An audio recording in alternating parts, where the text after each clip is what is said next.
The National Alliance for Christian Leadership is an alliance of Christian organisations right across the church spectrum. In other words, we're bringing Christian leaders together. It's basically an educational and political alliance.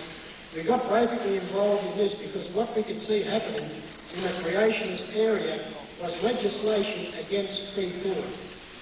And we were very much involved in finding the ID cards and what we call the human rights bill, or should I say the human rights bill. And we've been very much, we now have a committee set up for the, what we regard the Unconstitutional Commission.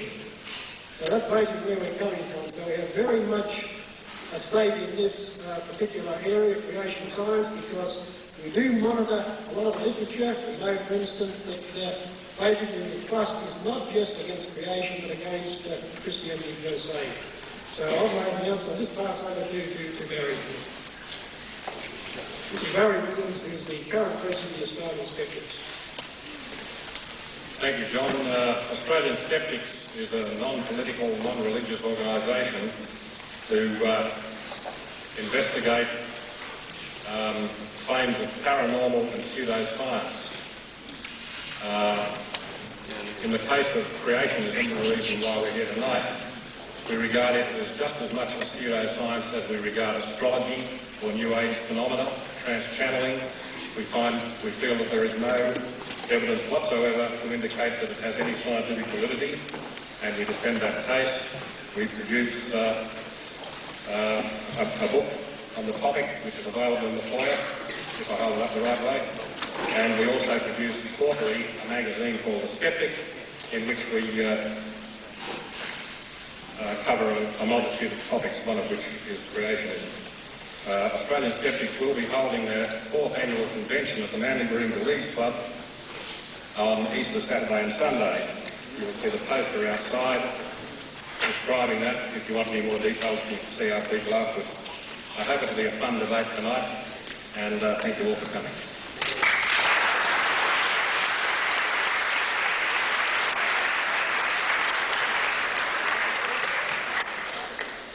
We have two distinguished speakers, and very briefly, your first speaker is Duane Gish.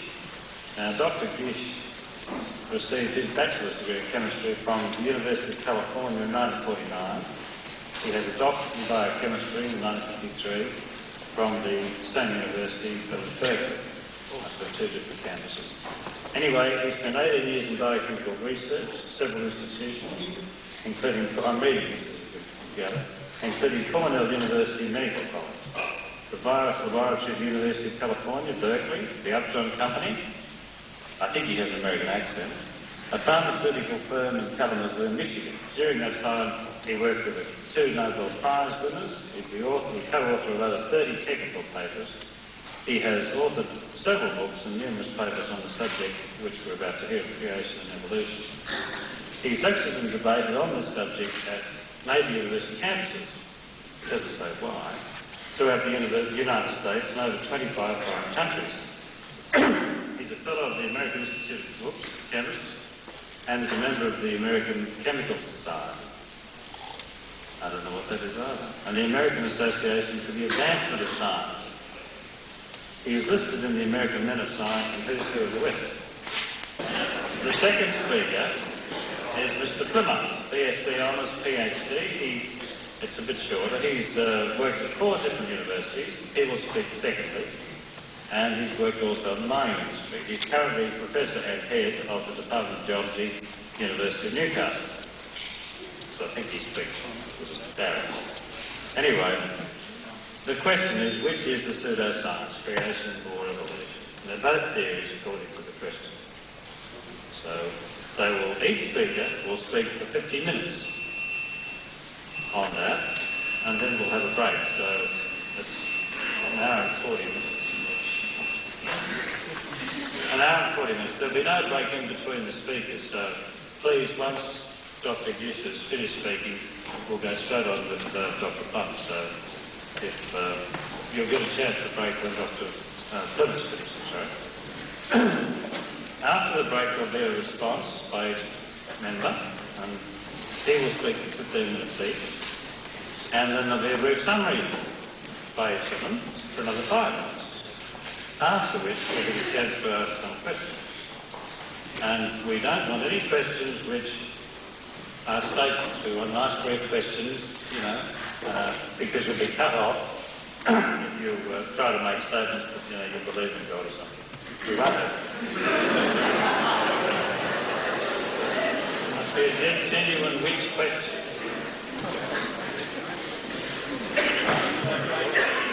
Not now. And we'll have to wait. And apparently, if the questions are asked, we've got a microphone, so you'll all get a chance. But anyway, we're running a little bit late, so... Thank you very much, Dr. Plimer, and ladies and gentlemen.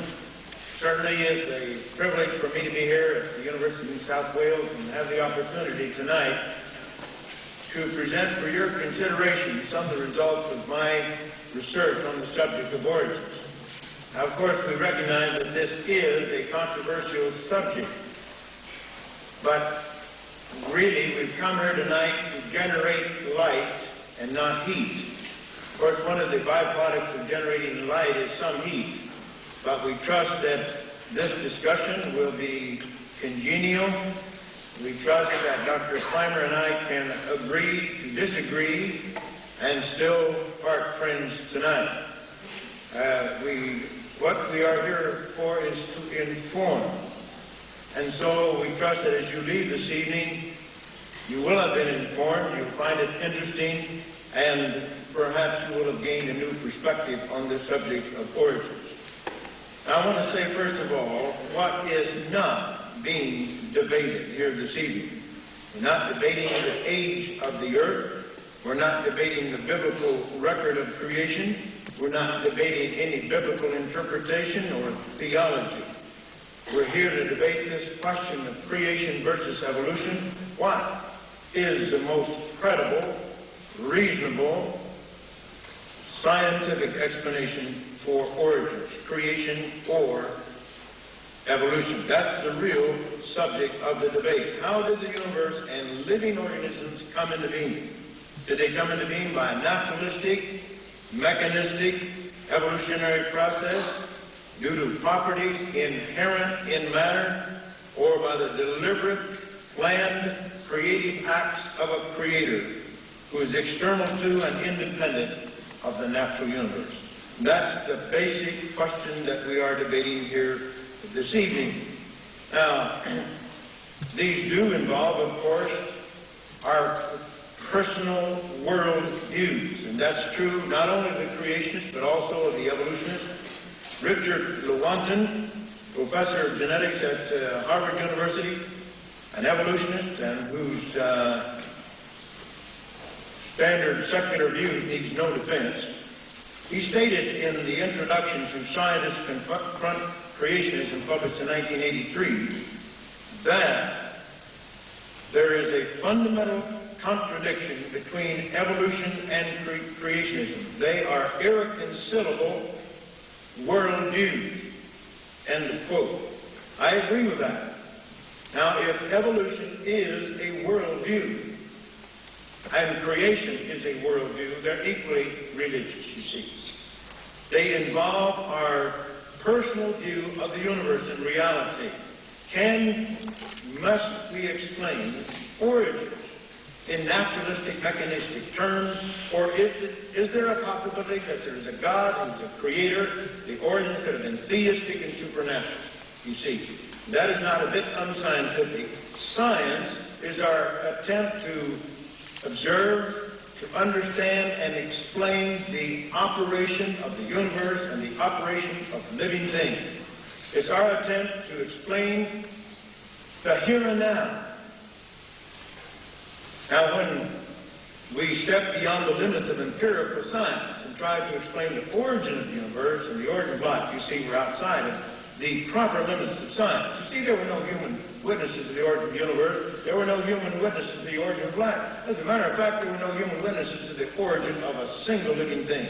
Those were unique events. They only happened once in the unobservable past, and you cannot repeat those events today. You cannot test a theory on how fish may have evolved an amphibian or ape into man. You cannot test a theory on how the universe may have evolved. Those are untestable theories and supernatural. Now, what predictions would we make? You know, you weren't there. I wasn't there. Dr. Plimer wasn't there. We can have any witnesses, and how can we know? Well, we have the products, you see, either of creation or evolution. And there's certainly going to be a difference between these products if we were created or if we evolved. Furthermore, the evolutionist says that evolution has occurred by natural processes still occurring today. Therefore, there must not be any contradiction between the laws of science, natural processes, and the theory of evolution. So let's look at some of these natural processes. Let's look at the science of thermodynamics. Now, if we have all come from hydrogen gas, then I think you would agree that matter must have an inherent tendency, an intrinsic ability to transform itself from disorder to order, from simple to complex. And scientists should have constructed a natural law which describes such a natural tendency of matter.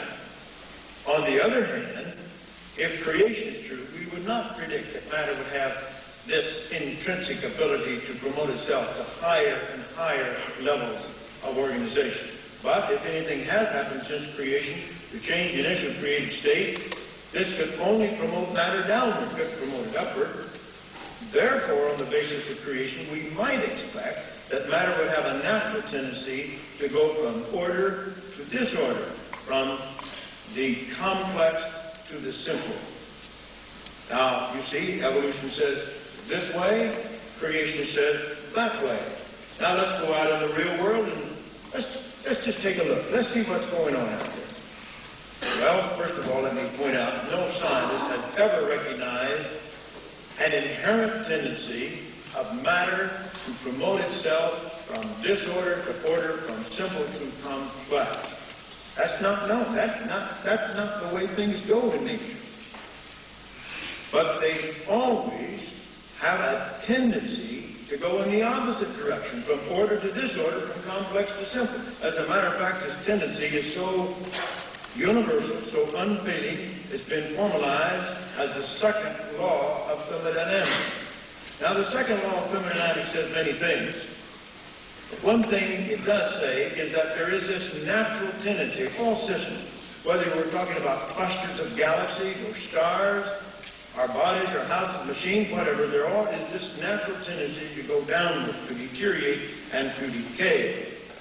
And it's a natural law. Everything obeys that law. Open and closed systems, it doesn't make a difference. There's always the tendency to go in that direction. Now, I'm going to allow Isaac Asimov to state this for us.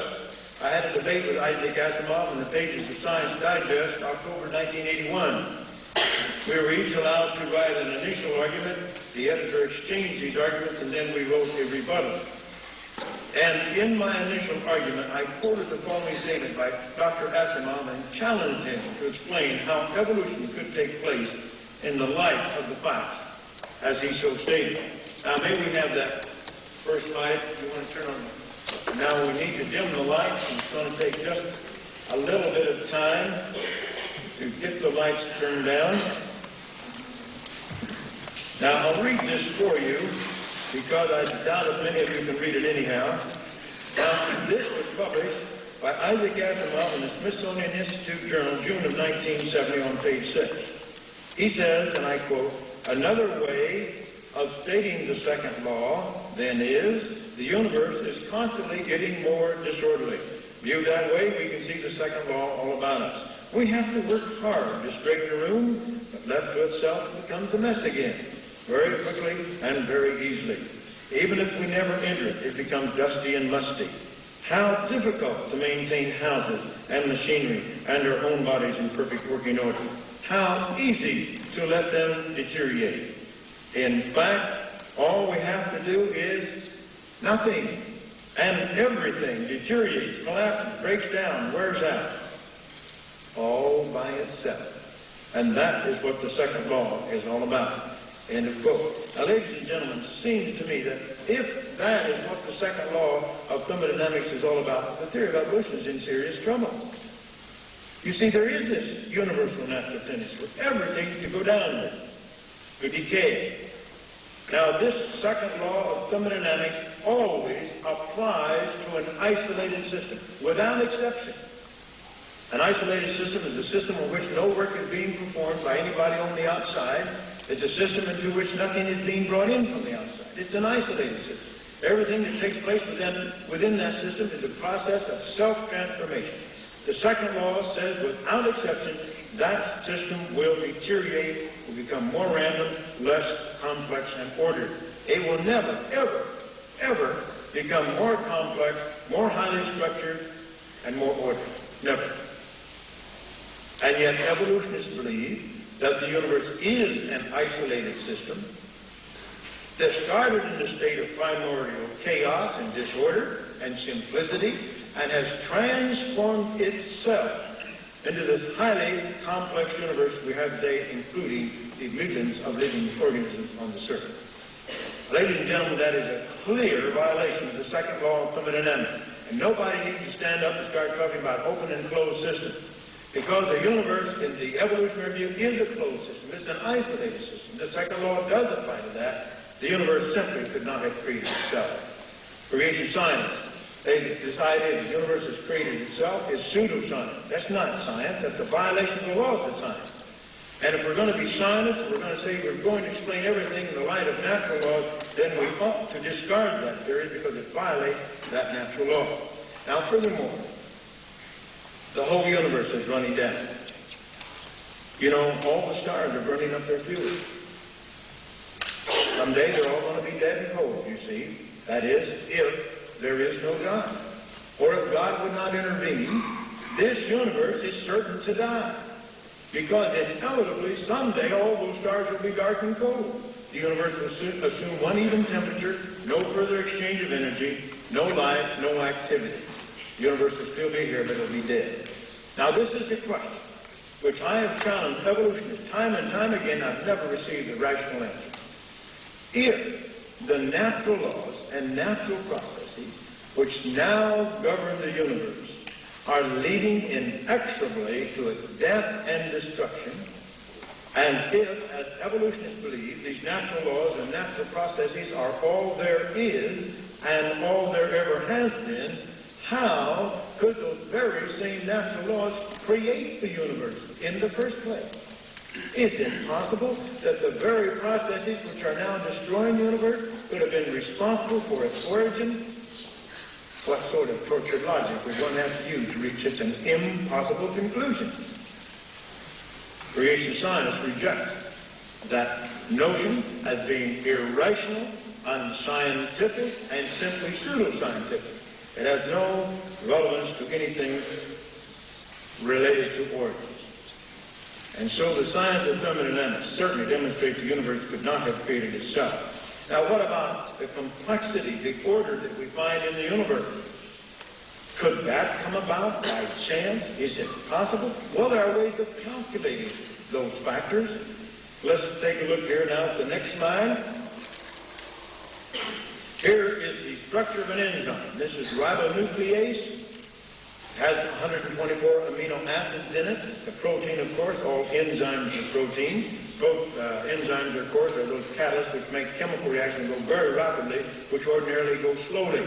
And life could never exist without enzymes. The most primitive form of life imaginable would have to have hundreds of different kinds of enzymes, hundreds of DNA and RNA molecules, which are even more complex, and many other complex molecules. Now, we see in this enzyme 124 amino acids. That's a rather small protein. The average protein has 400 amino acids. Some have over 2,000 amino acids. But in this protein, we see lysine is number 1, glutamic acid is number 2, then threonine, alanine, lysine, phenylalanine, glutamic acid, arginine, glutamine, histamine, and so forth. 124 amino acids arranged in precise order. Now, you can do some juggling around, but not much. It's fairly precise. Now, when you have those 20 amino acids arranged in that order, you have this enzyme. When you have 287 of those same 20 amino acids arranged in a different order in two chains, you have hemoglobin.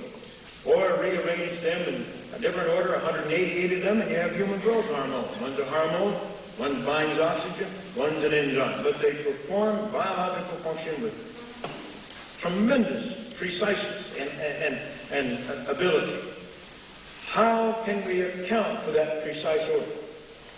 The evolution says, just by chance. It just happened. That's all. You see, there is no selection. Amino acid doesn't select one over the other. Believe me, I worked with those for many, many years in the laboratory, synthesizing proteins, and it is hard work. It just does not happen naturally. They don't select. There's nothing like that. There's nothing delivered or preordained. So it's purely by chance. What is the probability we're going to get 124 amino acids arranged in that order? 1 over 20 times itself 124 times. Believe me, ladies and gentlemen, that is the probability absolutely zero. If you could try that 1 trillion times every second for 20 billion years, every second for 20 billion years, there wouldn't be the remotest probability you'd end up with that structure there. Now, let me take something more simple. If I'd have 17 people to line up here in front of the auditorium in a certain order and then reshuffle in a different order and then keep doing that over and over again, lining up time and time again, but never lining up twice in the same order. How many times could 17 people line up? You wouldn't believe it. More than 355 trillion different times. 355 million different ways. Well, you don't believe it. All right, you get 16 of your friends together after the meeting and you try. Well, this universe will be gone before you ever finish trying. Believe me, that's only 17. We have 124 here. And what if it did happen? What would you have? One single molecule of one single protein. But you've got to have billions of tons each of hundreds of different kinds of protein molecules. You've got to have billions of tons each of hundreds of DNA and RNA molecules, and many more. And ladies and gentlemen, that wouldn't produce a living cell anyhow.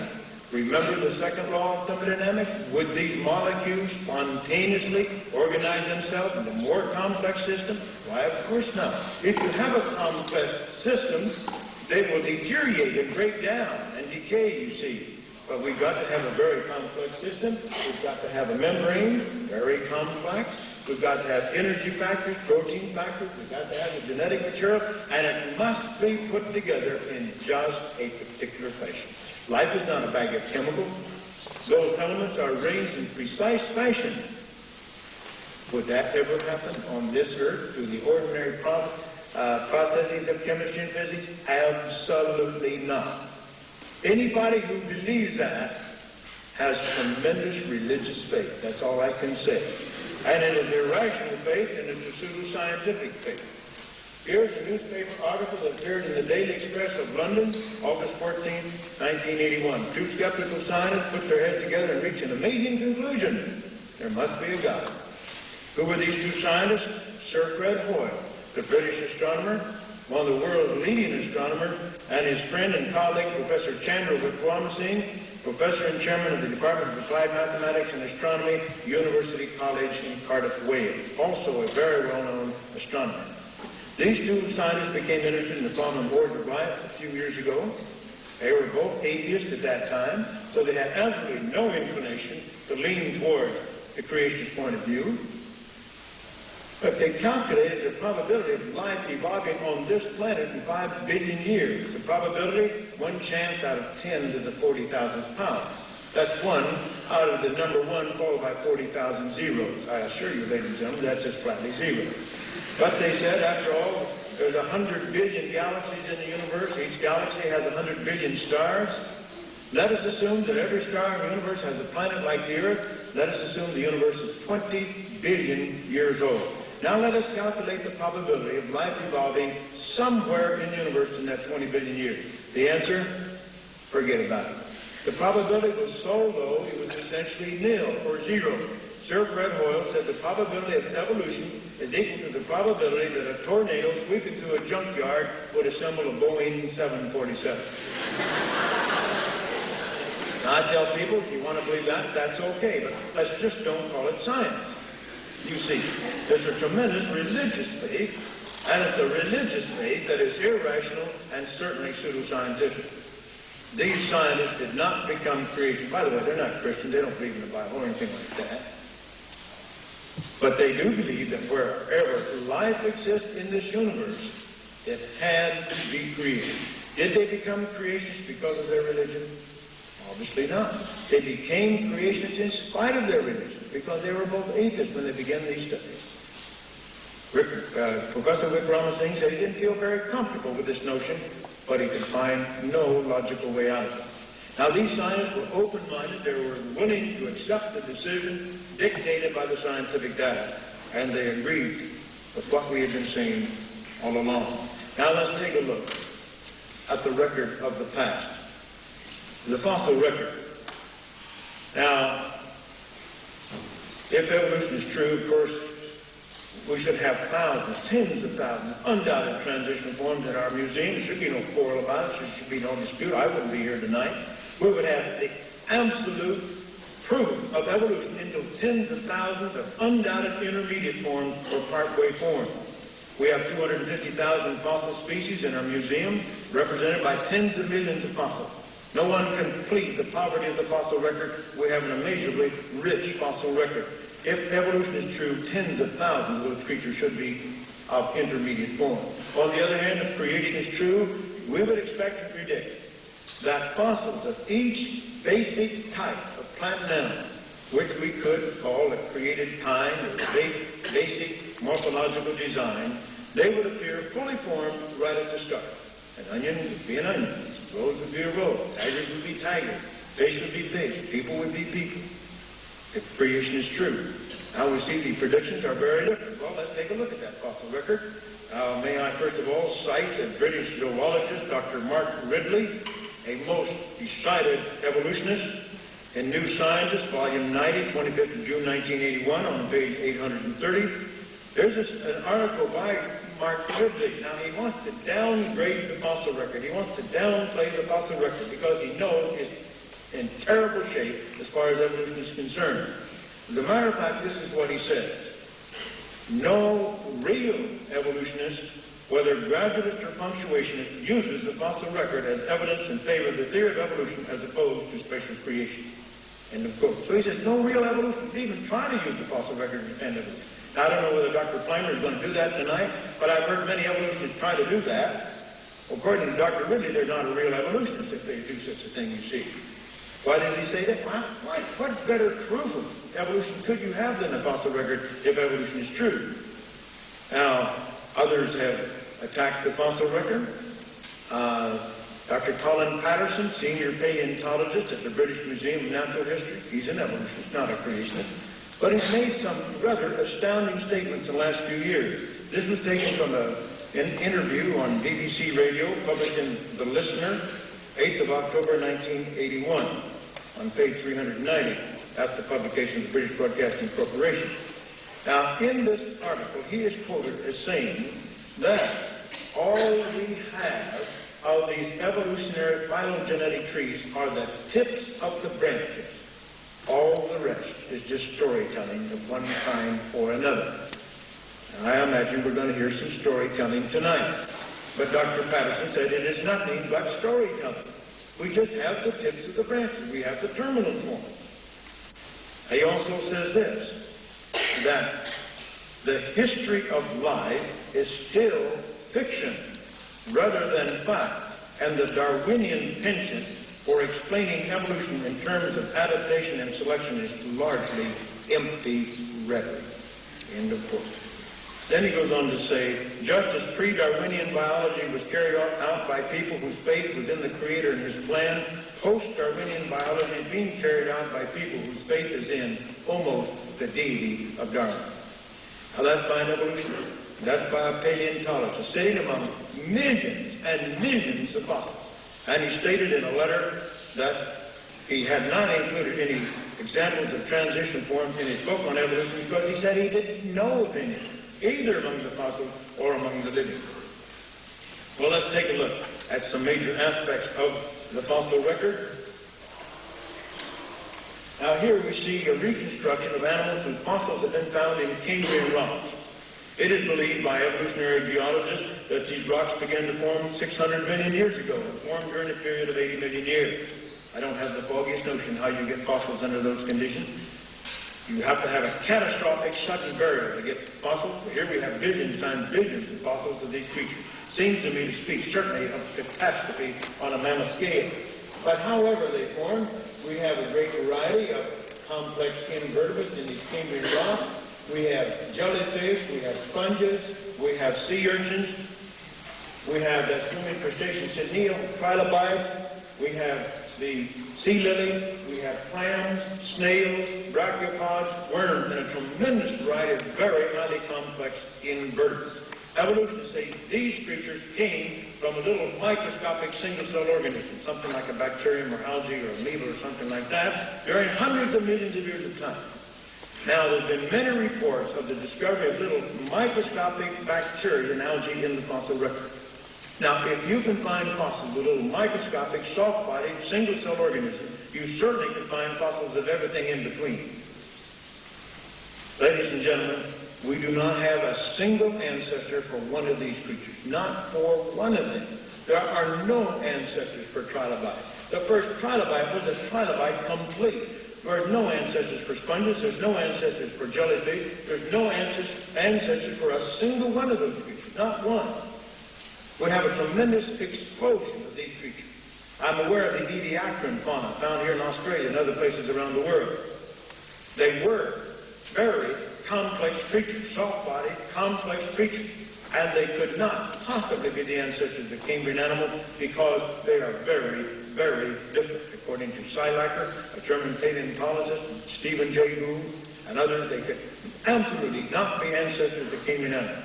Ladies and gentlemen, as far as I'm concerned, that settles the question. Evolution has not occurred. As far as has not occurred. As far as the scientific evidence is concerned, as far as the hard facts of science are concerned, every one of these creatures has appeared fully formed. Now, ultimately, the vertebrates supposedly evolved from the invertebrates, and these invertebrates have no ancestors, so we have no ancestors. Now, furthermore, one of these creatures supposedly evolved into a fish, the first vertebrate. Suppose they are vertebrates, internal skeletons, in contrast to these invertebrates. Evolution says it took 100 million years for an invertebrate to evolve into a fish. Why, we'd have billions times billions of those things would have lived and died during that 100 million years. Our museums should have millions upon millions of their fossils. They don't have one. Not even one single fossil of an intermediate between an invertebrate and a vertebrate. The ichthyologists say that every major kind of fish that we know anything about appeared fully formed right at the start.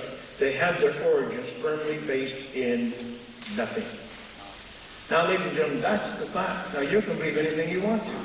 By faith, you can believe a fish evolved from one of those invertebrates, but you don't have one iota of evidence for it. And ladies and gentlemen, you cannot have 100 million years of evolution and not leave a trace.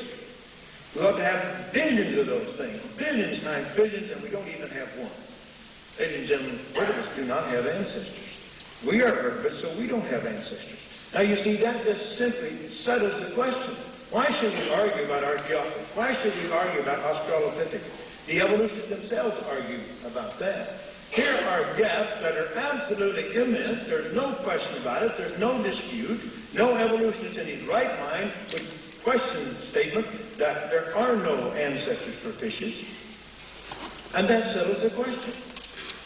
But we could deal with much more of the fossil record. The fact is, I want to prove my point using the evolutionary literature itself.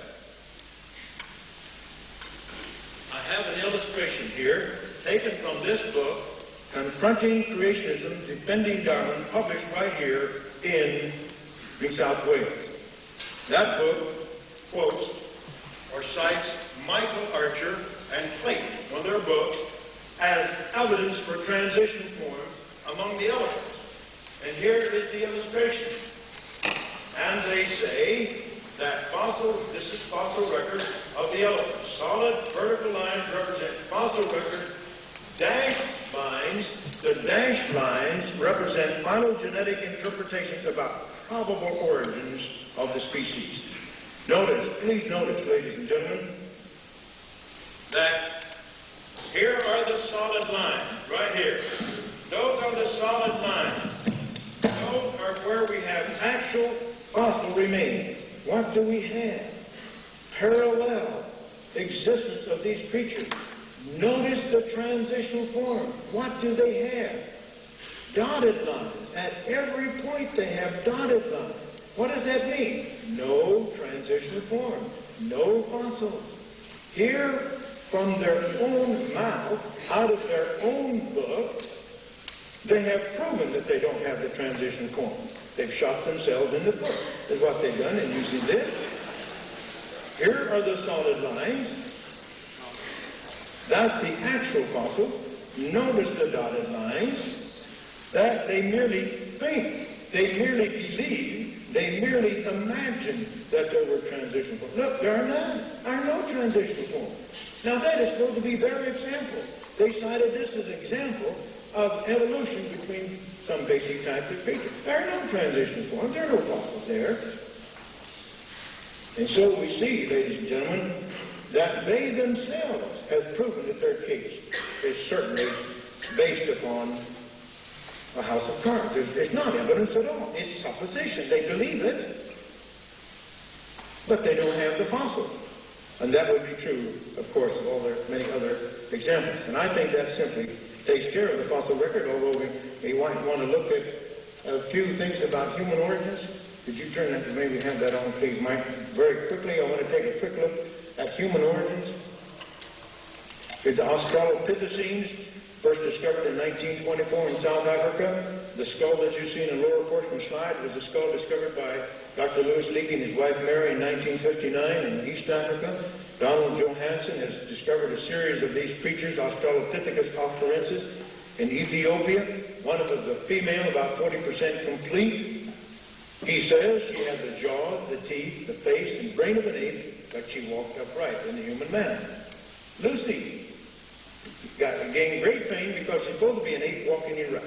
And that's what we are taught in our textbooks and what we read every day. But ladies and gentlemen, there are many scientists who do not believe that, and some are evolutionists. Lord Zuckerman, very famous British anatomist, for 15 years had a scientific team that studied these fossils of creatures 1 to 2 million years more recent than Lucy. Therefore, it should be more man-like. You see, more upright, if anything. And Dr. Charles Oxnard, now University of Southern California, studied their postcranial skeleton, their foot bones, leg bones, knee joint, pelvis, and all of that. And these scientists, although they're not creationists, have stated that these creatures did not walk upright. They are not intermediate between ape and man, and they certainly are not our ancestors. Now, if you knock this creature out of the family tree of man, there's just not much left. Here's a Piltdown man, discovered in 1912, a few fragments of a jaw and a few fragments of a skull. And for 50 years, he was touted as our ancestors until he was proven to be a hoax by a chemist. Somebody had taken the jawbone of a modern ape, a human skull, had treated them with chemicals to make them look old, had filed the teeth to make them look man-like, planted the bones in the gravel pit, and fooled the world's greatest stories for nearly 50 years. Because, you see, this is what they had expected to find or wanted to find. Then in 1922, one single tooth was discovered in western Nebraska. Brought to the attention of several leading evolutionists. They were very excited by the discovery of this tooth. They believed it had characteristics intermediate between ape and man. And they called this creature Nebraska Man. In 1922, the Illustrated London News published a picture of this Nebraska Man based upon the descriptions of the scientists. We see that here in this slide on the right. We see Nebraska Man. We see his wife. We see the tools that they were using, all based upon one single tooth. Science is really a fascinating subject, isn't it? Well, a few years later, they discovered some additional remains of this creature. He turned out to be neither an ape-like man nor a man-like ape. He turned out to be a pig. That's right. It was a pig's tooth. Sometimes I'm tempted to say that this might have been the case when evolutionists made a man out of a pig, and the pig made a monkey out of the evolution. But in any case, these were good scientists. They were careful scientists. They were honest scientists, but they believed they were seeing something because they wanted to see it, because they, you see, thought they were seeing it. Now here we have Neanderthal man. This is the version of Neanderthal man that's been in our museums for nearly 100 years. Primitive, subhuman creatures. Long-armed, knuckle-dragging, beetle-browed, stoop-shouldered, bow-legged subhumans. It turned out that all these so-called primitive features were pathological. He suffered from arthritis. The reason some of them didn't walk upright, had a bad case of arthritis. Furthermore, they all suffered severely from rickets, which causes the softening of the bones and the malformation. And it turned out that all of these features were simply pathological.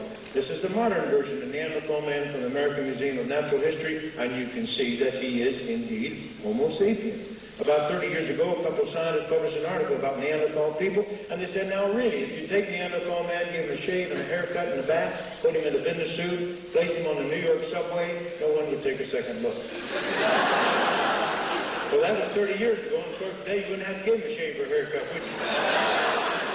Some circles in San Diego, you wouldn't even have to give him a bath. Well, he wasn't our ancestor, he was man. You see, Piltdown man was not our ancestor, he was a hoax. And Nebraska man was not our ancestor, he's just simply a pig's tooth. Ramapithecus was not our ancestor, turned out to be an orangutan. I think the record here speaks for itself. Now let me, in closing, ladies and gentlemen, I want to challenge Dr. Plimer, any evolution, to explain metamorphosis, particularly in the monarch butterfly. That's an incredible process. This next slide, we see the monarch butterfly, and indeed a very beautiful creature. He lays eggs. The egg on the right is developing, and he develops into a caterpillar. He goes through several stages. This is the final stage, and now he decides somehow he wants to become a butterfly. I guess he started out by hang gliding or something, I don't know how. But here's the way he actually does it. He fastens himself to the underside of a limb, and he's curling up now. His head's going up there. He makes one last mold. He's molding that external cover, and he constructs a cocoon and becomes a mass of jelly. Then he programs that mass of jelly to become a butterfly. And we see the butterfly developing, and then finally he emerges from the cocoon, a beautiful butterfly. Now, my challenge to evolutionists is to explain how this process could have developed through a process of natural selection, step by step, through genetic mistakes. You see, we have a caterpillar. He has mouth parts to chew leaves. He crawls. That's his mode of life. Then he becomes a butterfly. Now he has wings. He has a proboscis when he sucks nectar and so forth and so on. How could a caterpillar, step by step, evolve into a butterfly? Would he start shedding some of those legs and sprouting wings or something like that? Well, of course he couldn't survive into a butterfly. Would he start shedding some of those legs and sprouting wings or something like that? Well, of course he couldn't survive under such circumstances. Furthermore, how could evolution program a mass of jelly to produce a butterfly? It's impossible to imagine how such a process could take place. It's silly to even think about it. You see, everything is programmed in that egg. The moment that egg is conceived, the program to produce that caterpillar, and then to convert that caterpillar into a mass of jelly, and to program that mass of jelly to become a butterfly, is all right there from the start. Now, I would like Dr. Plimer, I would like anybody, any evolutionist, to explain how that could have taken place. Now, remember, ladies and gentlemen, it takes place through a series of genetic mistakes, because these mutations, which supposedly convert a little single-cell organism into you and I, in the course of its development and reproduction, began to make mistakes. We call them mutations. Now, the evolutionists admit almost all of those mutations are bad and produce all kinds of horrible things. We have hundreds and hundreds of genetic diseases produced by these mutations. And as a matter of fact, I do not know, I've never been convinced there's ever been one single good mutation. But let us suppose that almost all are bad, but once in a while one is good. Then you have to have this struggle for existence. And the good mutant replaces the original. Remember, the original was already highly adapted. He was highly prepared, or he never would have arisen, you see. And so there's not much of an advantage, just a slight advantage. You have to have all this struggle for existence and so forth, and you have to have millions and millions of these DNA accidental mistakes can convert man into, to convert a single-cell organism into man. Never happened in 5 billion years. It wouldn't happen in 500 billion years, and certainly it's not going to convert a caterpillar into a butterfly. It's not going to tell a massive jelly how to program itself into a butterfly. If anybody knows that, I'd be very happy to hear it. Well, ladies and gentlemen, let me just conclude by saying this. All I'm asking you to do is weigh all of the evidence on each side, and then decide for yourself which model of origins, creation or evolution, do the data fit best. In my scientific studies, I've become convinced the best statement we can say about our origins today is still, in the beginning, God created the heavens and the earth. I thank you very, very much.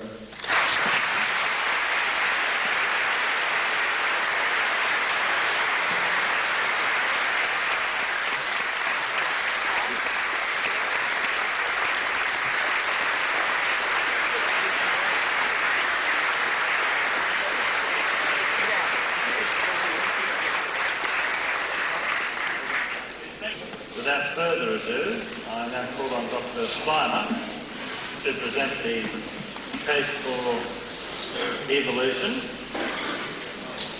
and argue that it is not the pseudoscience that Dr.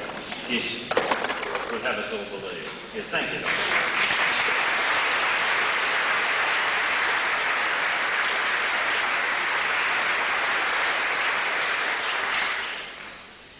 Creation science is a contradiction in terms.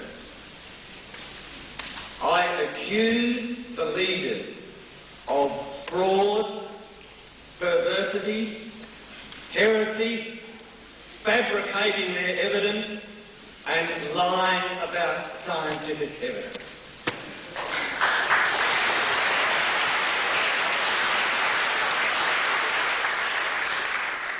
We had this book as an example. What we were not told was that Michael Denton at this university last year said and admitted he was wrong. That was published. He also said that he was unaware of the fossil record when he wrote it.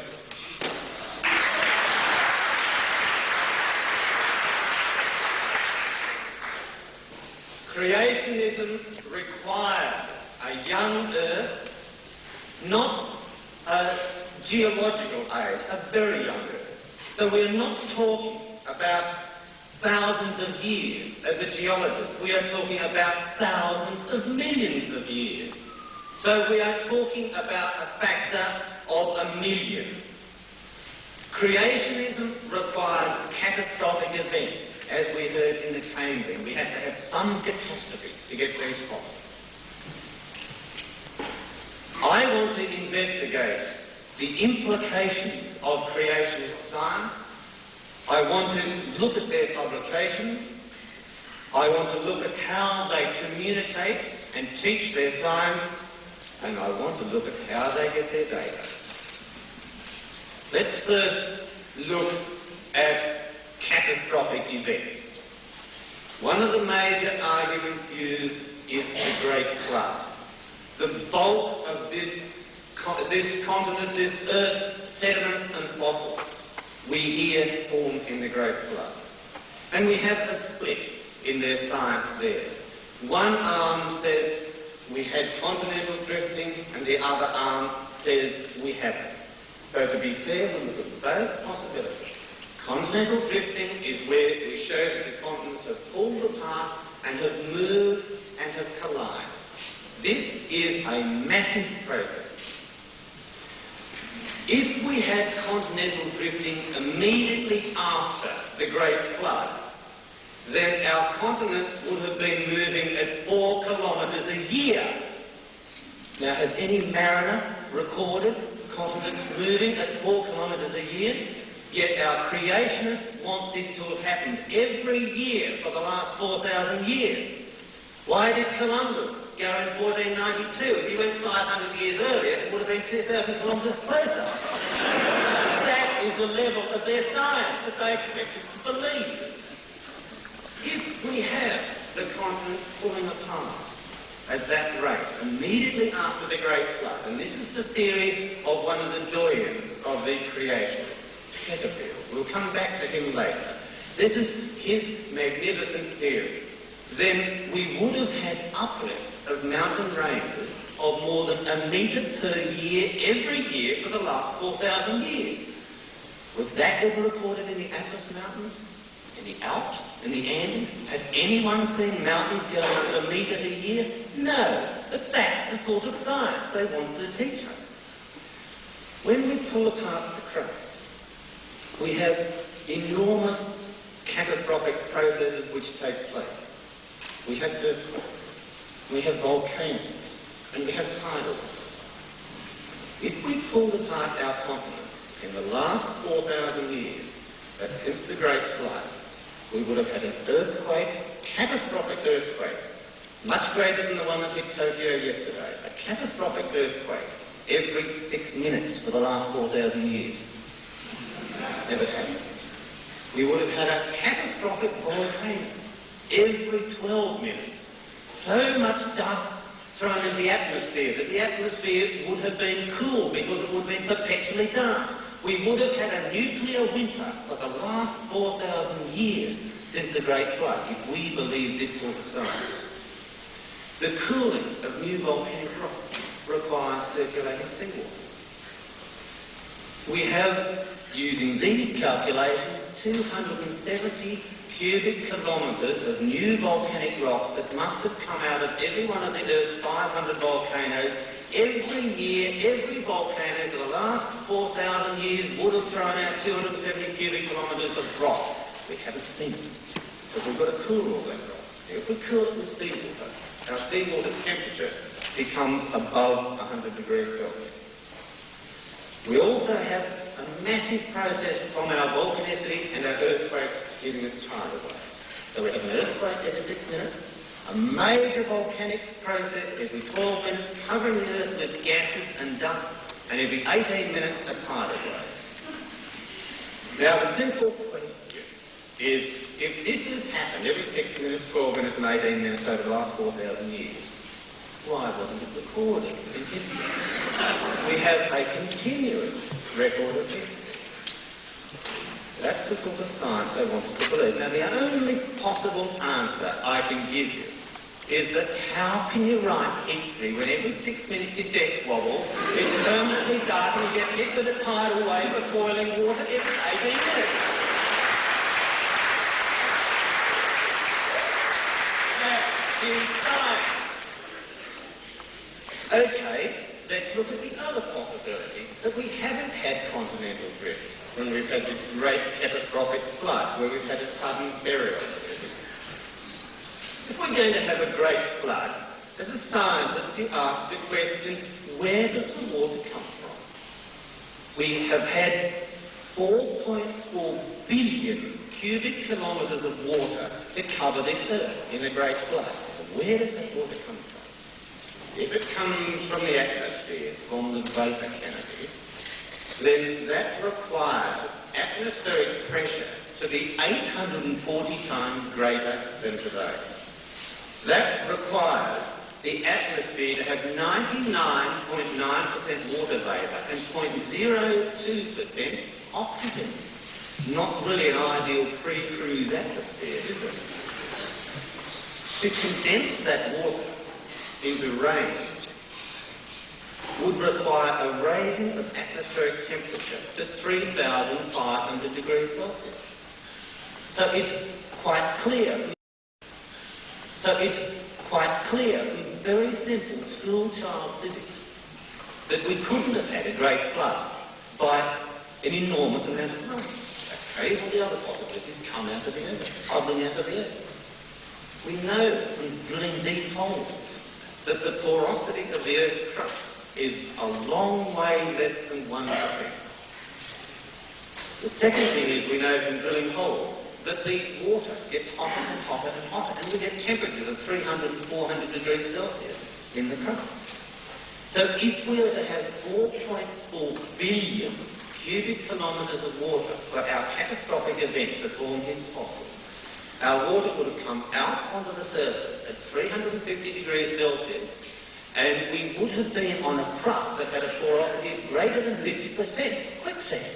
The whole crust would have been quicksand before the Great Flood.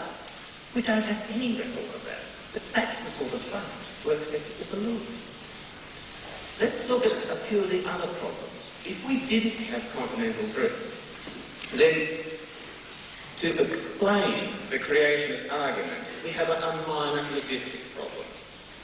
Noah would have had to have gone to Australia to collect the endemic species from here. He would have had to have gone to Cape York, to Central Australia, to Tasmania, maybe even punished himself and gone to New Zealand and gone to the Andes to collect the fauna and flora there, gone to the Gobi Desert to finish Lapland. He had to do all of that before the Great Flood. Is it really scientific to expect that poor Noah went on an uncharted, unknown world to collect the 2 million known kinds of animals we have? Very simple. The logic doesn't work. Then we've got a bit of a problem when we're on our ark. We have many organisms that do not survive in zoos, let alone in an ark, in wildly turbulent conditions.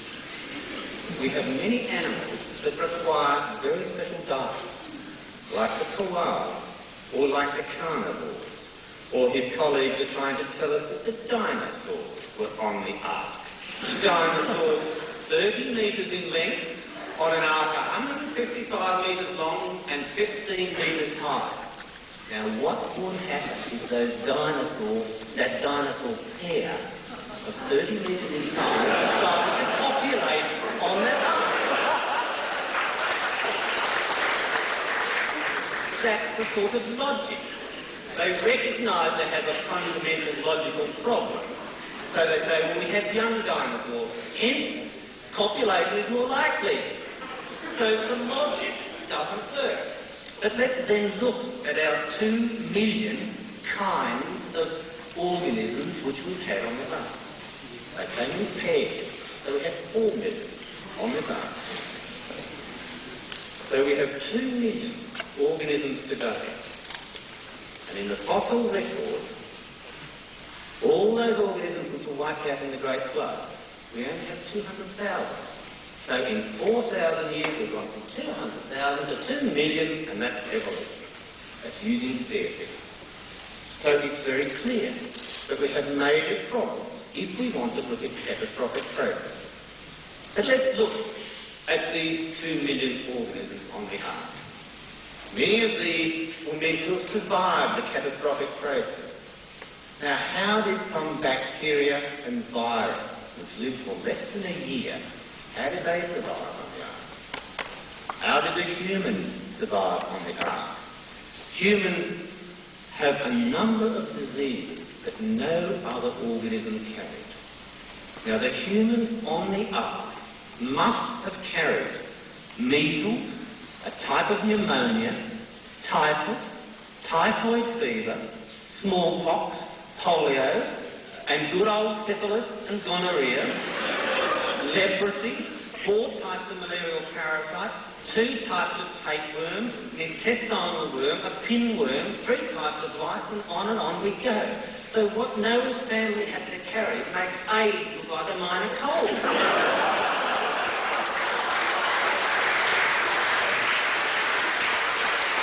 That's the science they want us to believe. Then we have another light problem. Noah's very ill family, on a very small ark, had to carry food and feed 4 million organisms every day. Now, if you want to believe that, then you are talking religion. If you want to believe it, his work, then let's continue with our science. We have a problem when the ark reaches Mount Ararat and settles down quietly. Out of this ark comes stumbling a population which is emaciated, disease-ridden, blinking into the light after the flood-ridden world. What have they got to eat? What did the carnivores eat? They couldn't have eaten the herbivores because we've got them today. And what did the herbivores eat? There was no vegetation. It was either all fossilised or covered in mud. So what did the herbivores eat? Did they eat mud? That's the sort of science that we're meant to believe from this catastrophic event.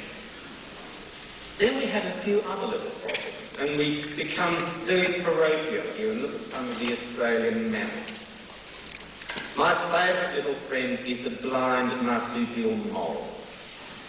Now, our poor blind marsupial mole comes out of the ark, nothing to eat, can't see, doesn't know where to go, but he just happens to come back to Australia where his fossil ancestors live. That's their science.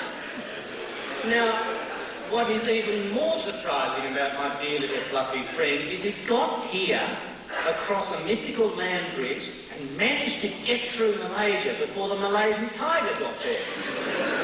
So how did he do it? Did he look at signposts? This is the sort of problem we're confronted with. We have a few other little problems. Our New World primates.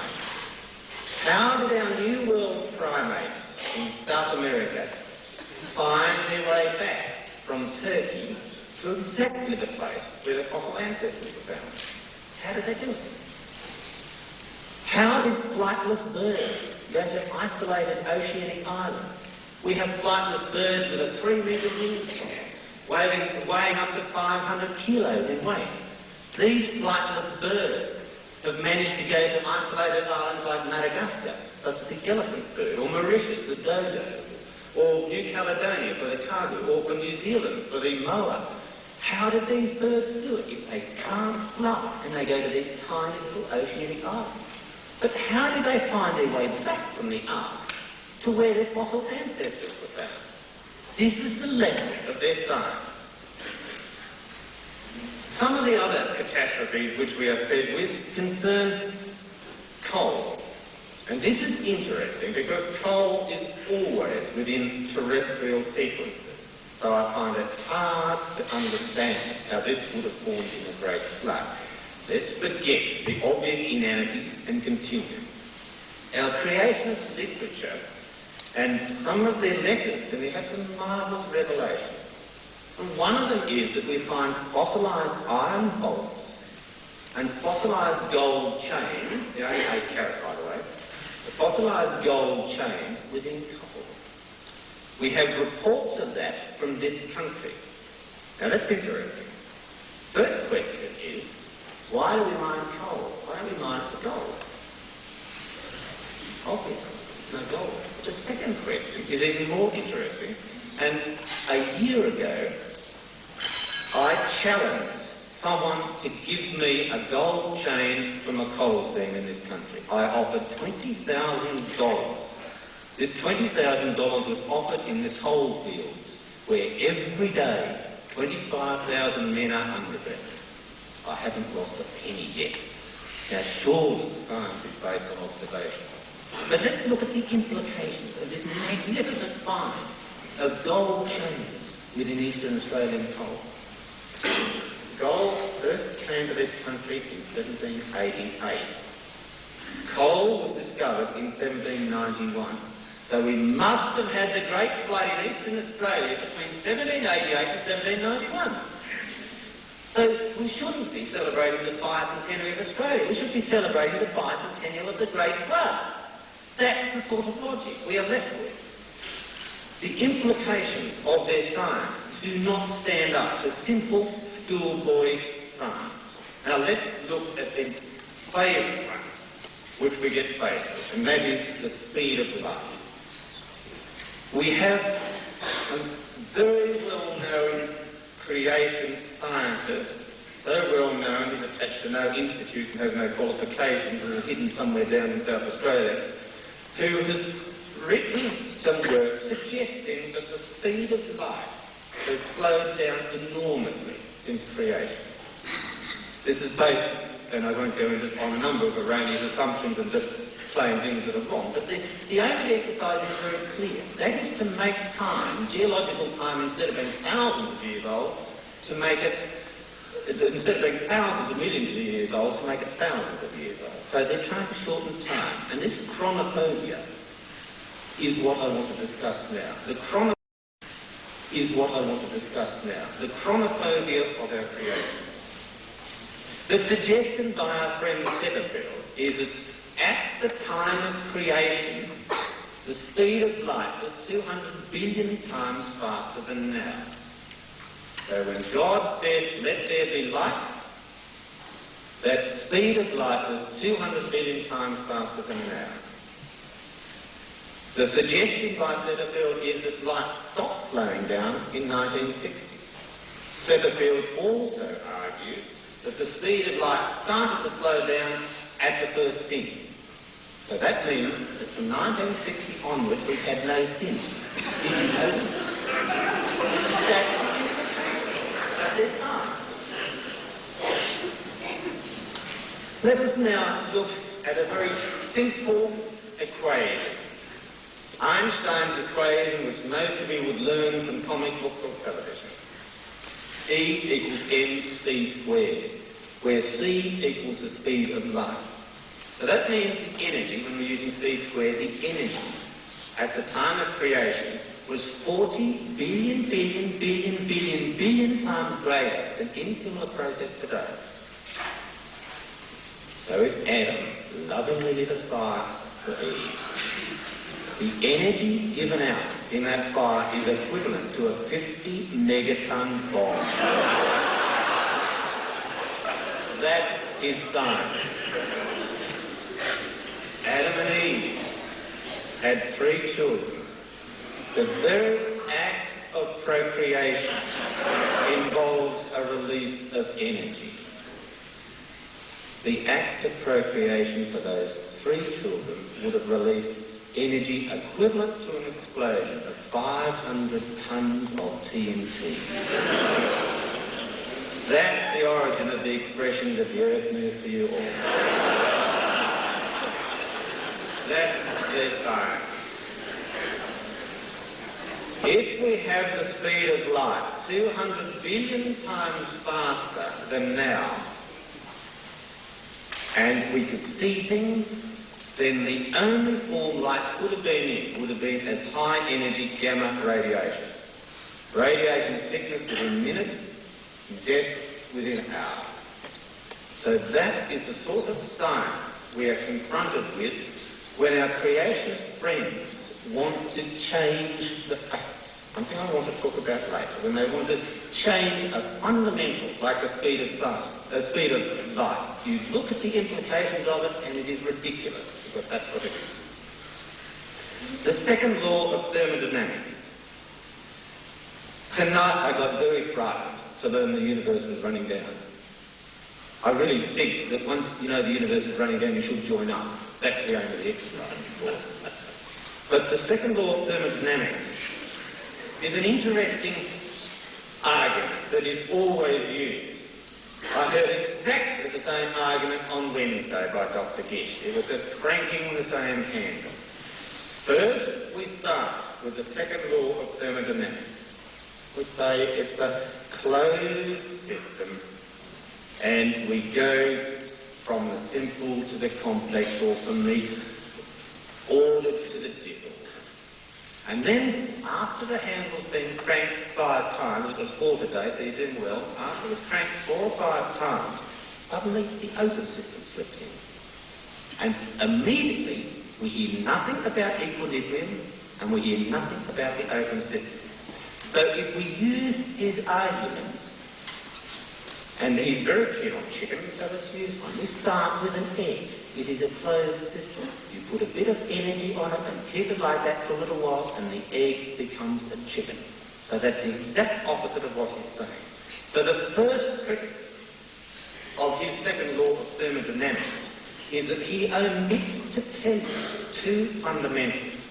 He makes an assumption that the universe is at equilibrium. He also makes the assumption that the universe is a closed system. That would be nice to know if it was or if it was not.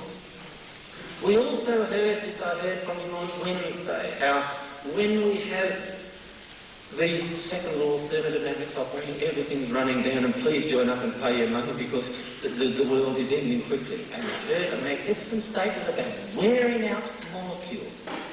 I would like to know how you can wear out an oxygen molecule. How do you do it? Do you rub a few electrons off on the outside, or do you selectively pluck out a few protons?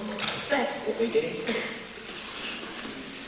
We have a number of red herrings which we are continually fed. Most of them are because there is no attempt made to get to the source. I was bewildered to hear about Nebraska Man tonight. Nebraska Man was first published in the Illustrated London News of December the 17th, which you know is Beethoven's birthday, of 1927, and the reputation of it was by the scientists who found it, and the reputation was in a scientific journal. So it's like the Daily Mirror publishing something and calling it science, and later the scientists refuted it. But that is quoted to us across. We hear also the evolution from hydrogen to people. Did we hear anything about nuclear fusion? No. So we are always not given the complete story, and if we go back to the source, we have a few problems. We heard a probability argument. An absolutely improbable situation exists. Well, I've done the same. And we can have a probability argument using the 26 letters of the alphabet and 120 combinations of them. And I'll read you the start of what it says. It says, "The Lord is my shepherd, I shall not want." On we go. If we look at any probability, we can randomly, quite easily, pick a combination of 26 letters of the alphabet, throw them together. You can do it with the Kabul phone book, and you can get a unique situation. You can do it with anything. That is the sort of argument we get fed. What I want to now talk about are some of our scientific publications which come from our creationists. The creationists will not allow refutation by science. They will not allow a process of improving, of correction. I use the same principle. And I use our friend's book, or booklet, it's more like a comic, which was called Are You Being Brainwashed? I go to page 8. There is a diagram there that says pre-Cambrian, void of fossils. That is a lie. The pre-Cambrian is not void of fossils. The pre-Cambrian is extremely rich in fossils. It has come to the country where there are many pre-Cambrian fossils going back to 3,300 million years ago. On the same diagram, he says the Earth's crust is void of fossils. That is a lie. Every fossil found on this planet is from the Earth's crust. That is from his book, Are You Being Brainwashed? Page 8. We also see on the same page the Cambrian, a geological time period of some time ago. And I quote, "The billions of fossils found are all of highly complex forms of life." That is a lie. So on one simple diagram we have 3 lies. That is their scientific publication. We turn over to page 9 and we read, "Not a single indisputable multicellular fossil has been found anywhere in the world in a rock supposedly older than Cambrian rocks." That is a lie. But what we get is the repetition of these lies. all the time. You don't find fossils in old rocks, you don't find fossils in old rocks, you don't find fossils in old rocks, and eventually someone believes it. So we've had 2 and a bit pages, and we've got ourselves 4 lies. Now we have an interesting situation here, because one of the Australian creationists, Andrew Snelling, and I quote, he says, "Precambrian rocks are either rich in fossils or they commonly contain abundant organic matter, which is the remains of fossils." The question is, which creationist is lying? There is no choice. Continuing with page 9. Billions of highly complex animals just suddenly appear with no signs of gradual development from lower forms. That is a lie. So we have now had 55 words and 5 lies. 1 lie every 11 words in this publication.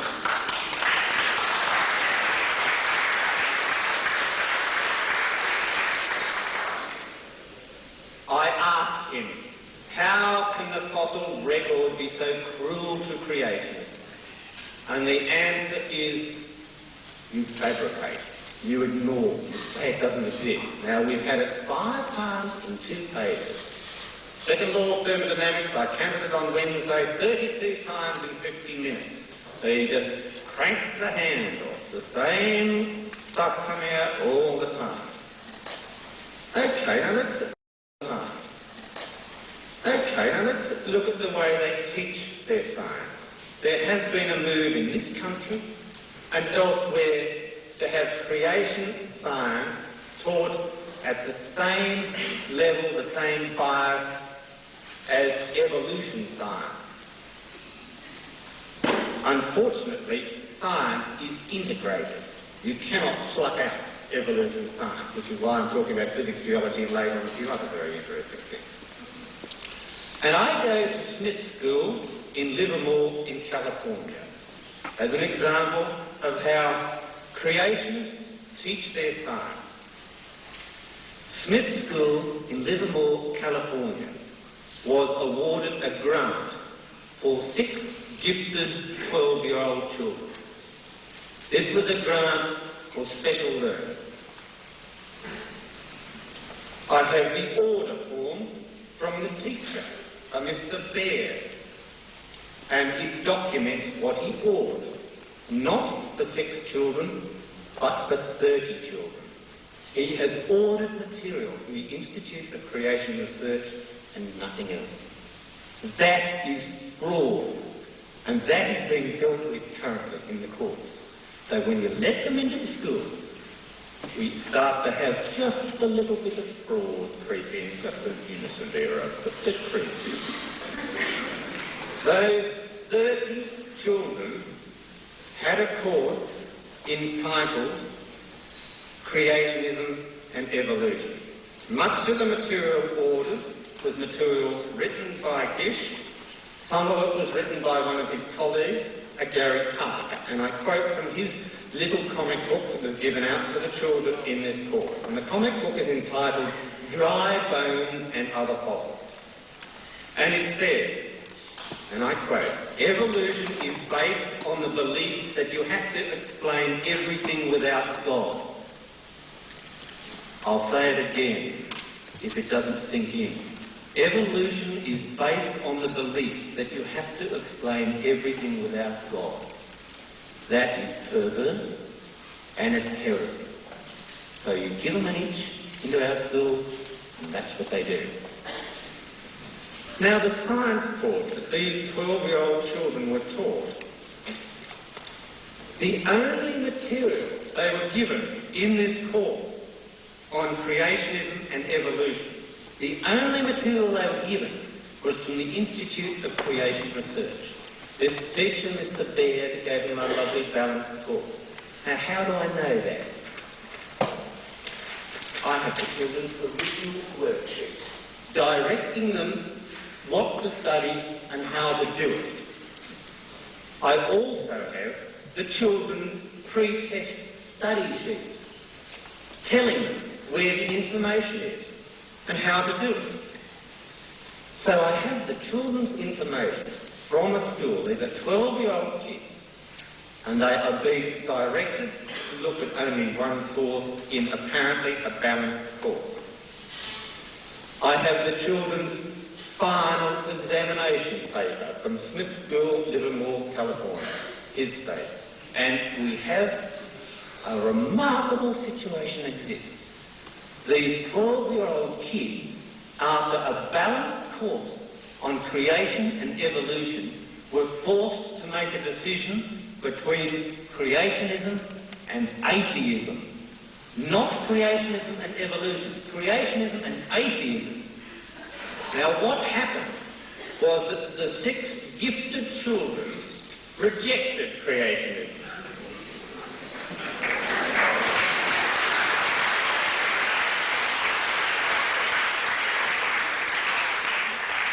These 6 gifted children were sent back to the library to do it again and to look at the forms again. 2 of those children became atheists. 4 of them had to lie to save their skin. How do I know that? Because it's documented. So you let them into the school, and that's what happens. So as soon as they're in the school, we have fraud, perversity, heresy. They don't teach science, and our Christian friends create atheists. That's what happens. Now let's look at how they get some of their data. We have documentation of the way in which our friends acquire information, gather their data, and disseminate it.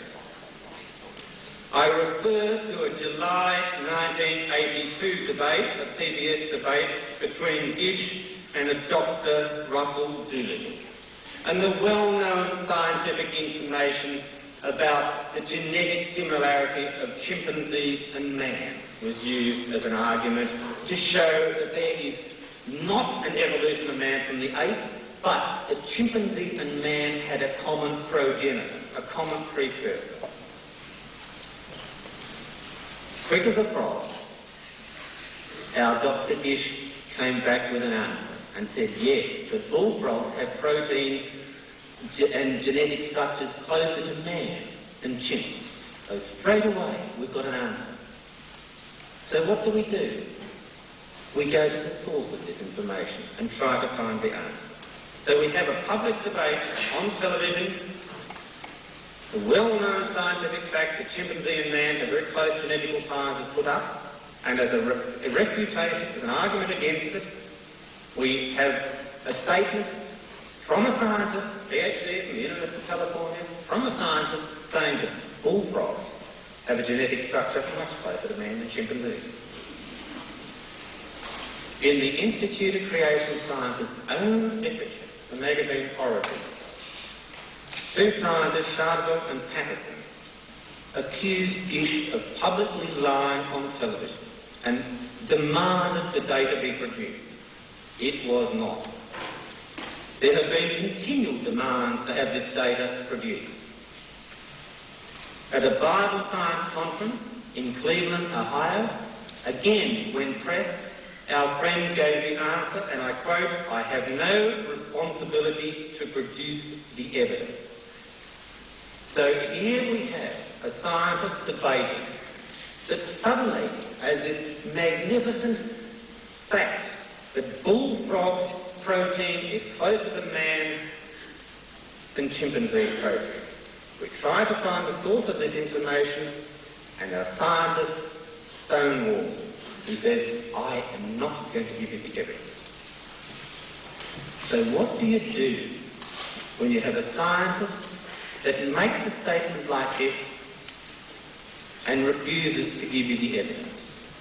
All we are left with is going to the Bible. And I go to Revelation 16 and 13, and I read, "And I saw 3 unclean spirits, like frogs, come out of the mouth of the dragon, out of the mouth of the beast, and out of the mouth of the false prophet."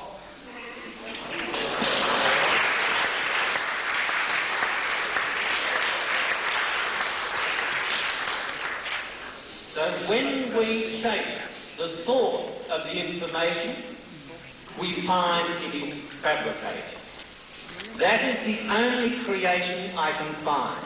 Creation of facts ex nihilo. Creation of facts out of nothing. When we look and try to find the information, we don't get it. And we are left with only one alternative, that we have uncleanliness coming out of the mouth of a false prophet. That is the sort of science that is generated from our creation. So we have a situation where, when we look at the implications of their very, very simple science, that it is absolute idiocy. When we have a look at their publications, we find an interesting statistic. 1 in 11 words is a blatant lie. It is well documented in all books that we have pre-Cambrian fossils. 1 in 11 words is a lie. We have fabrication of data. We have this publicly on television, and the only alternative we've got, I have given you. So when we hear the handle cranking with this pitter-patter about Boeing 747s and evolution, you must, if you have a critical brain, go to the source all the time of the information. Now, the second law of thermodynamics is something which we have heard many, many times in these debates. And I want to bring up some information on the second law of thermodynamics.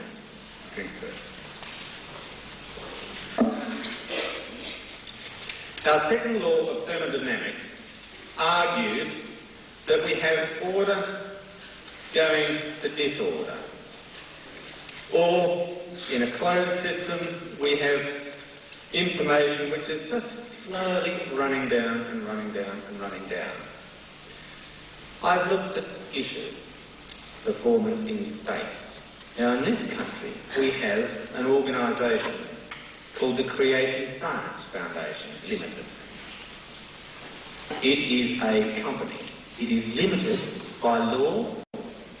All their documents are submitted to the Corporate Affairs Commission. These are public documents. No problem in getting them. So when we go to the Corporate Affairs Commission in Brisbane and have a look at the Creation Science Foundation in this country, we find there are 7 members only. 7 members. All of you other people have been given money, but you're not members. You have no power, no voting rights. We have 7 members. That is a closed system.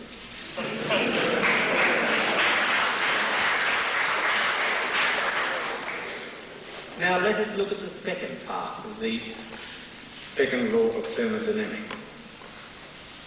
When we look at the Creation Science Foundation Limited account, very easy to find, public information, we find that in the year 1985, $92,358 just vanished, disappeared. That is order to disorder. So when we look at the Creation Science Foundation in this country, it is a closed shop. 7 people who can control it, have their hand in the till, whatever you want to call it. And there is a not insubstantial amount of money, $92,358, which is unaccounted for. It just disappears. So you can't trust these people with your children. You can't trust them even with your money.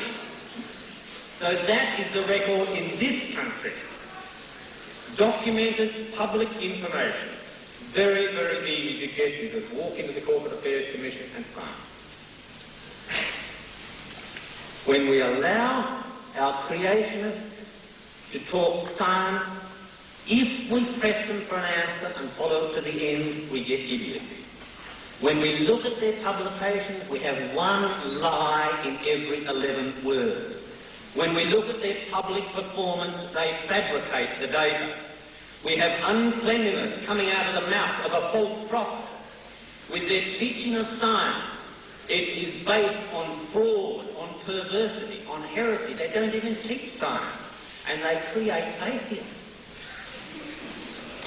This is the organisation we have. And then when we look at their accounts in this country, we have an enormous amount of money that just is unaccounted for. So are we talking about scientists? Are we talking about missionaries?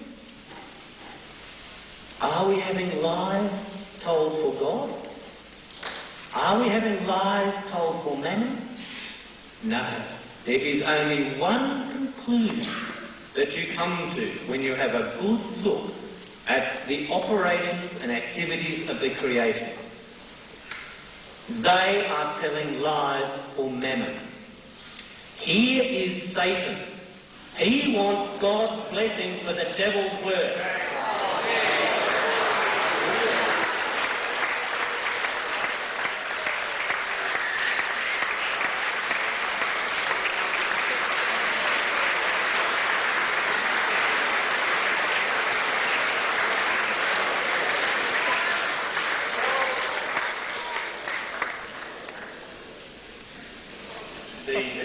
Will adjudicate, not the audience.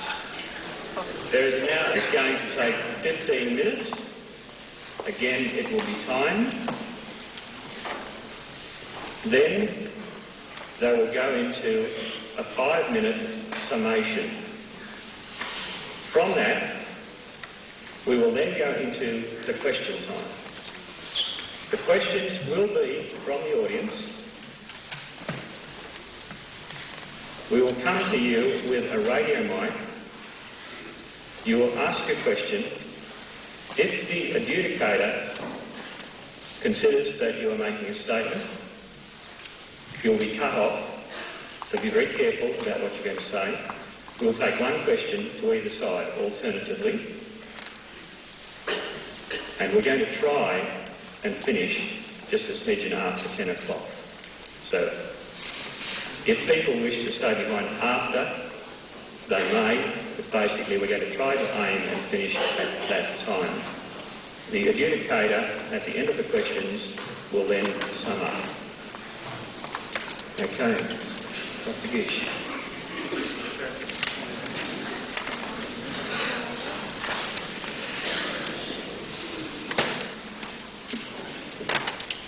Ladies and gentlemen, may I point out first of all that Dr. Plimer presented not one single iota of evidence for evolution.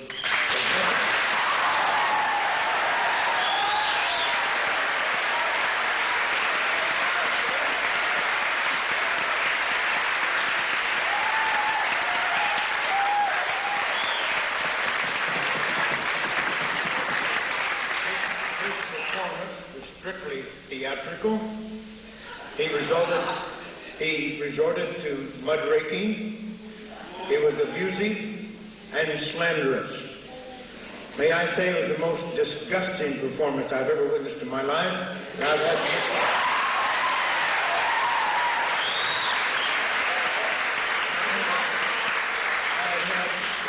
200 debates throughout the world, and some of the leading evolutionists. Now, first of all, about Dr. Denton. I just had lunch with Dr. Denton yesterday. I had a nice long conversation with him. Dr. Denton did not deny or go back on anything that he put in this book. This is what he did say, that if he were going to write a book on this subject, they would take a different approach. The evidence that he discussed in here, he said, is subjective. And really, just about all evidence on evolution is subjective. But from the perspective now in genetic research, he believes it's possible to objectively establish whether evolution is possible or not. And certainly from his present state of knowledge, he believes it to be objectively proven that it is impossible. So if he wrote another book on this subject, it would be from the perspective of genetics. But he has not withdrawn anything that he's put in this book. That was a false claim.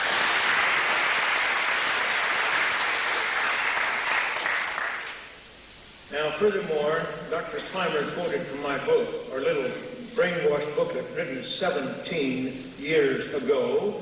It's a little book, you might call it a comic-style book. It was not written in comic terms at all, but it was written 17 years ago. And at that time, according to Dr. Preston Cloud, one of the world's leading evolution geologists, there were no undoubted Precambrian fossils.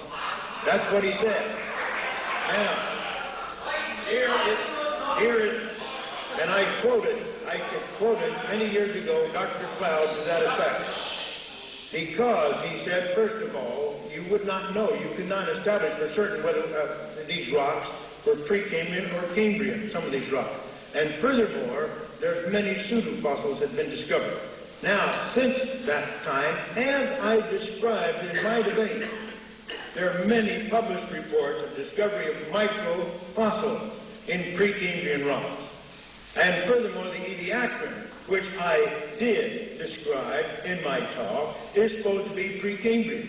I discussed all of that in my book, Evolution, the Challenge of the Fossil Record, which was published 2 years ago. Why didn't Dr. Plimer consult this book? Why didn't he see what I had written that is up to date? To accuse me of lying is terribly, terribly wrong. I stated the facts as I knew them then, as Preston Cloud and others have stated, in this edition, 1985, 15 years later, I have published what I described in my lecture. Dr. Plimer completely ignored what I said in my lecture and what I put in my book to try to accuse me of lying. Now, all of this funny stuff about Noah and the ark and flood and all that, that's just a caricature. I don't know any creation scientist that believes what he said. Now, Barry Setterfield is the man here that has postulated that the speed of light has slowed down based upon the determinations over the last 300 years. Let me say this. I don't support that. As a matter of fact, among the creation, there are many creations. In my institute, Dr. Gerald Archer, who has his doctorate in nuclear physics from Toronto University, has written a very, very critical article about Barry Setterfield's work, to try to thrust that as being, first of all, nonsense, and then to almost fraudulent, and to lay that on all the creation science. That itself is false. Now, Barry, I don't know whether Barry Setterfield is right. I've never supported the work. I say let's stand back and let's see what happens in the next 30 or 40 years. See if it does stand up under scrutiny.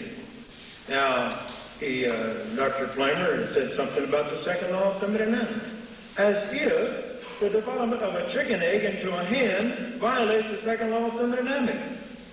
That's utter nonsense, ladies and gentlemen. The egg is not a closed system. It's not an isolated system. And besides, at the moment of conception, that egg is programmed to become a chicken. It has all of the information necessary. It's right there in the genetic system. It has all of the metabolic systems necessary to develop into a chicken. All it needs is to take in energy, and so it happens.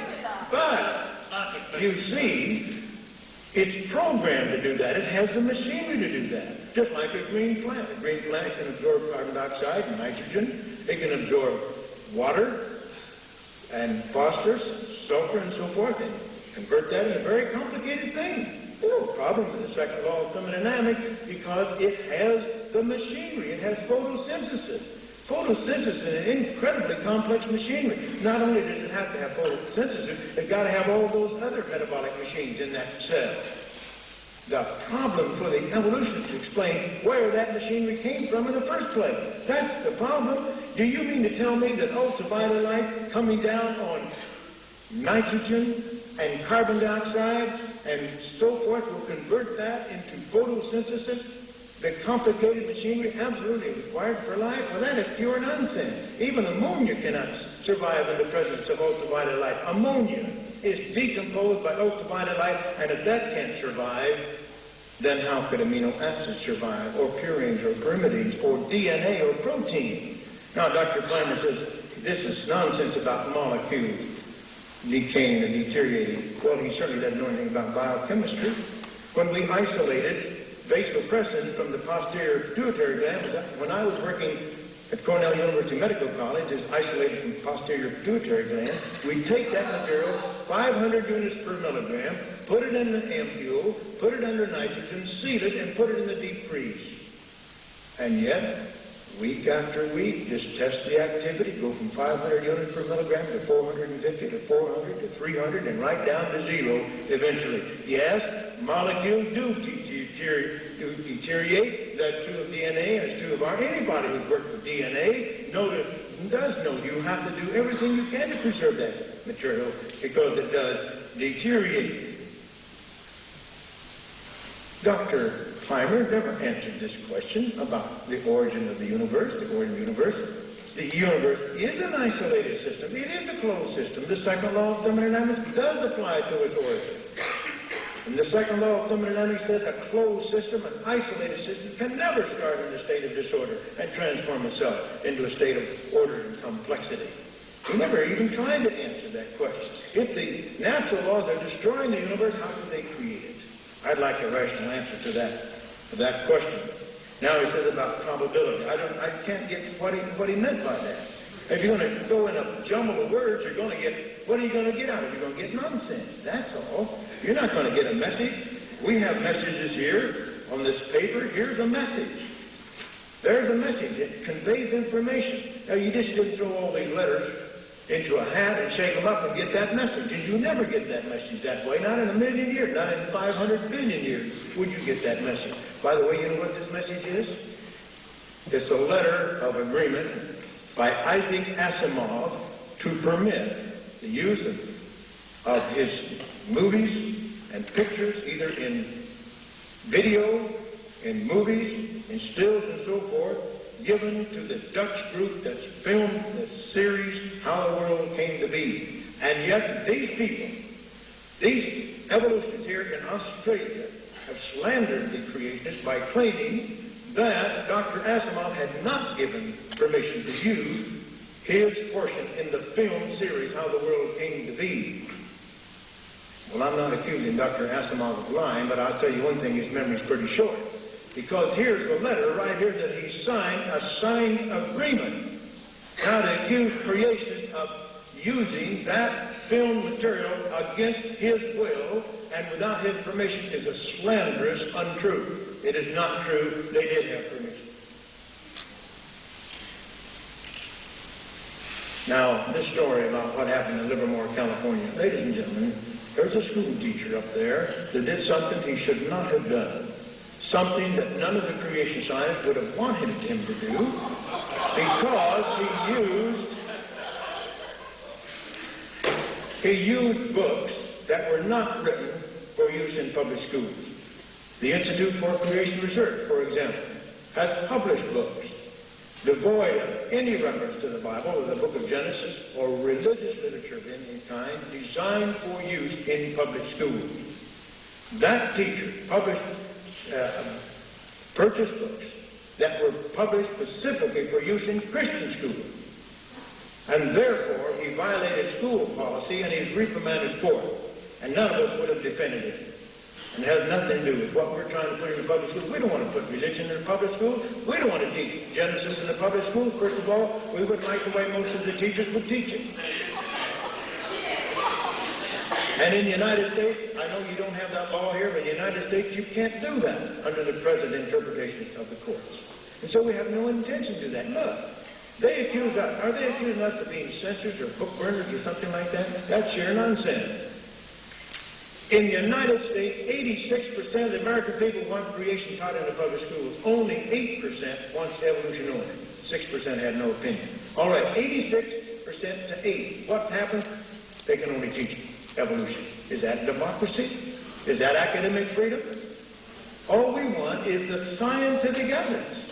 That's what we want taught, the kind of evidence that I presented tonight. Now, if somebody wants to try to refute it, if one wants to talk against it, that's fine. Let's have our arguments and our case and our scientific evidence. Let them have theirs, and then let the students decide for themselves. I think you students are intelligent enough to make a careful decision. I think you can weigh the evidence. I don't think you have to be subjected to brainwashing by people who consider themselves to be the intellectual elite, the possessors of the sole truth, and therefore they must protect the students from error. I don't think that's true at all. Now, this claim about the Creation Science Foundation, $92,000, it just disappeared. You see, the implication is clear that somebody in that foundation absconded with those funds. Let me tell you, they had some reserve funds which they invested at the advice of some investment firm, and the rascal in the firm absconded with the funds. So let me tell you this. Recently, in the United States, E.F. Hutton had invested $40 million in an investment firm, and somebody in that firm absconded with all that money, including millions of dollars that belonged to other people. Now, you're going to accuse E.F. Hutton of being a bunch of crooks or something like that? Listen, the Institute for Creation Research, we have reserve funds too. We're not going to put that under the carpet. We're not going to hide it. We are going to invest it somewhere to give us a return. Now, of course, if you want to be absolutely safe, you put it in insured bonds or something like that. But sometimes there are people you trust who promise you a good return, and you invest your money and you lose it sometime. But to accuse the creationists of being somehow guilty of fraud or thievery or something like that is downright shameful. Now, these things about the proteins. I made a statement, verbal statement, never published it, never put it in print, that the albumin of humans are more similar to that of frogs than that of chimps, or at least as similar. The statement that I was repeating was made by Dr. Garnis Curtis, an evolutionist. He made that in a lecture I heard at the University of California at Davis a number of years ago. I accepted it. He certainly did not. If there was a joke on anybody, it was on the people who were using proteins to date. He's a radiochronologist. He was trying to put down this idea of using proteins to date things because he believes in geochronology. And so if there's a joke on anybody, it was on the people who used proteins. And I used that.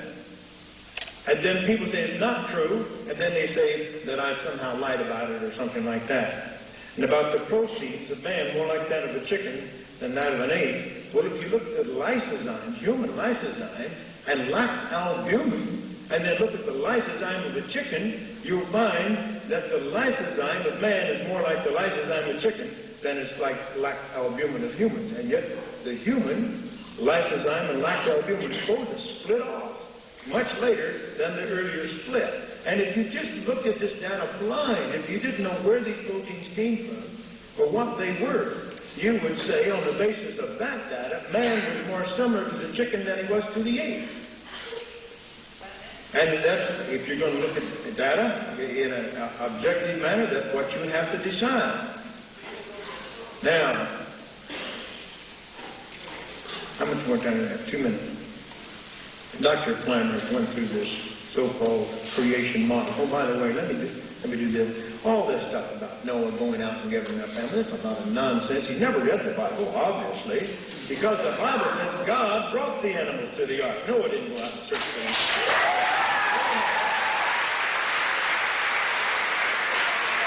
Furthermore, if you read the Bible, he said that the Bible says only those land-dwelling, air-breathing creatures had to go on the ark, and there's only about 20,000 such species today, not 4 million.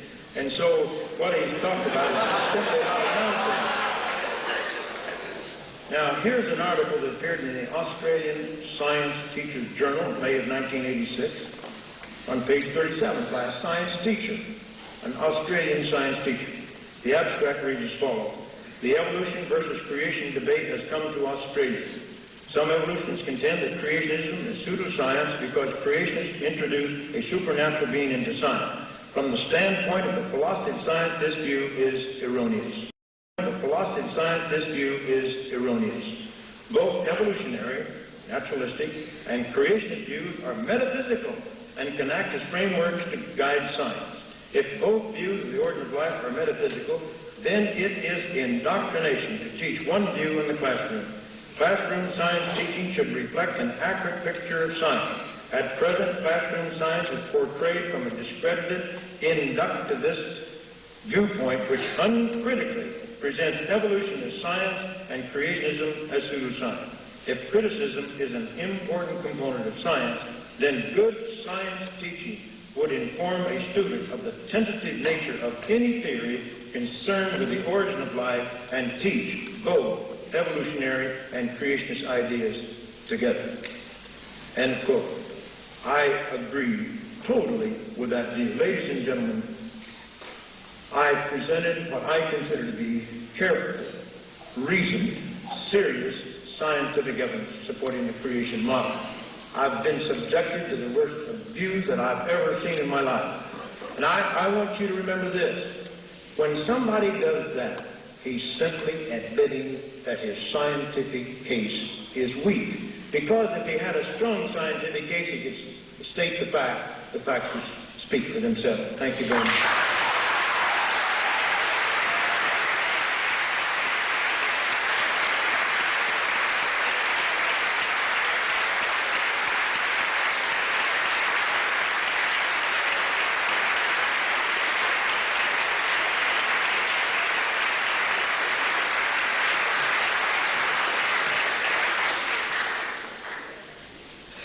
This little book seems to have caused a little trouble with our friend. It was written 17 years ago, and he refused it. Why is it I could buy it outside 20 minutes ago?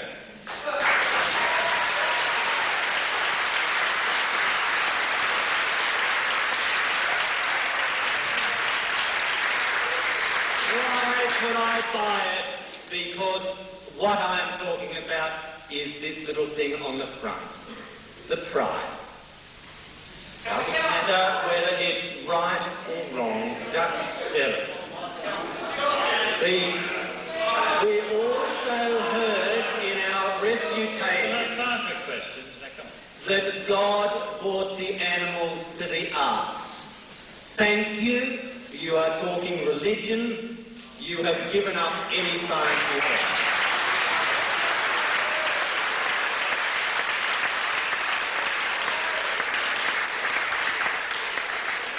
The debate here tonight is not religion versus evolution or creation versus evolution.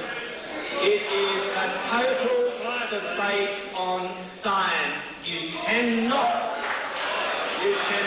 pull evolution out of the total integration of all of science. But let me tell you about some of I have a very nice scientific fact to show you, and I will call you onto the stage if you'd like it in a minute. Our scientific experts that have been quoted, again we go to the source. We have a Dr. Harold Flusher.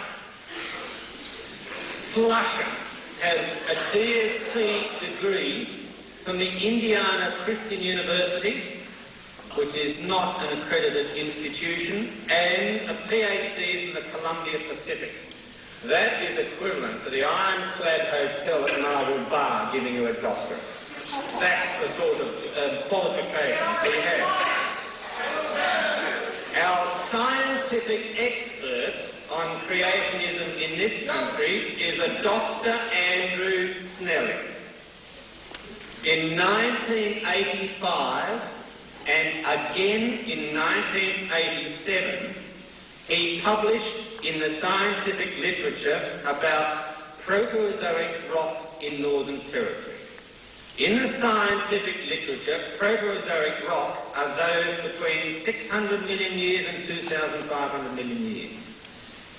The same scientists in the creationist literature, using the same techniques, the same rocks from the same area, published that these rocks were thousands of years old.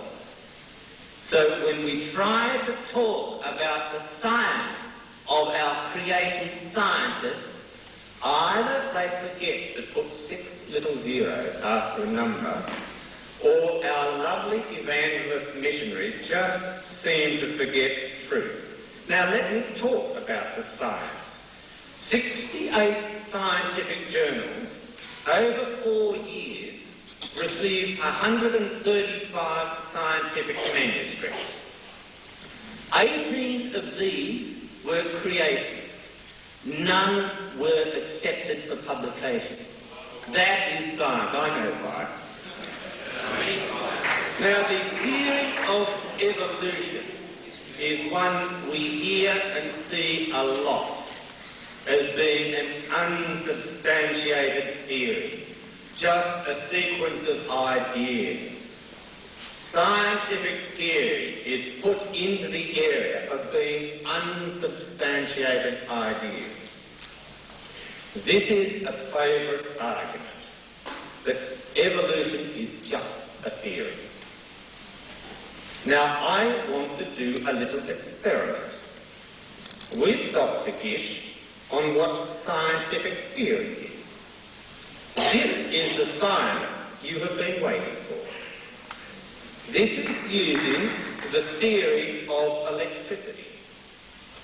Now, if the theory of science is just some sort of vague idea, and the theory of evolution is just some sort of vague idea, what is the theory of electricity?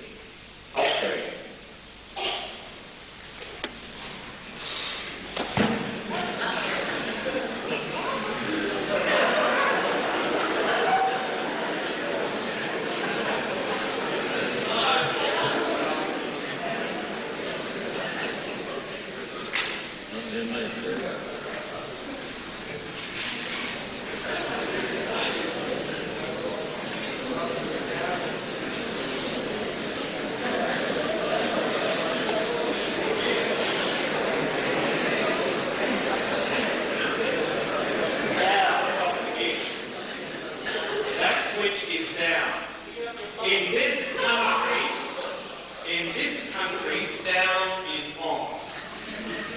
In this country, Dr. Gish, it is 240 volts, not 110 volts. Now tell me about the theory of science. Touch it. He can't. He can't. Since you've invited me to do so, I will do so. That is repeatable, testable science. But your notion that an ape has evolved into people, can you see apes evolving into people today? Can you go out there and see that?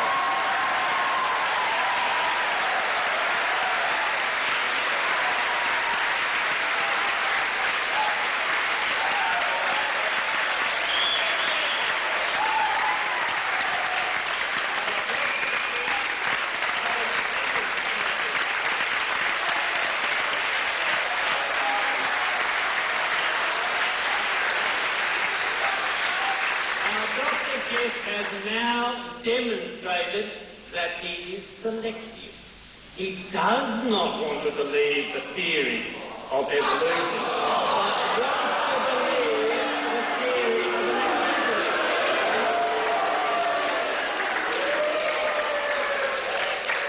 Now, I would also like to demonstrate with this the second law of thermodynamics.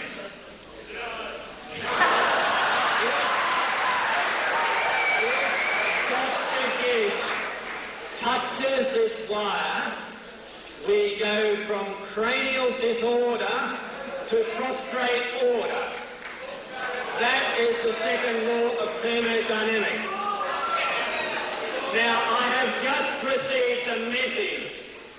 Some of you are praying that I touch this wire. Well, we will, and we will show you that the crowd goes from order to disorder. So the second law of thermodynamics can massage whatever way you want. I've just shown. He is quite happy to prepare to accept a scientific theory on electricity, but he is not prepared to accept the theory of evolution, the theory of gravity, or any other theory. He is selective, like in his choice of argument. Now,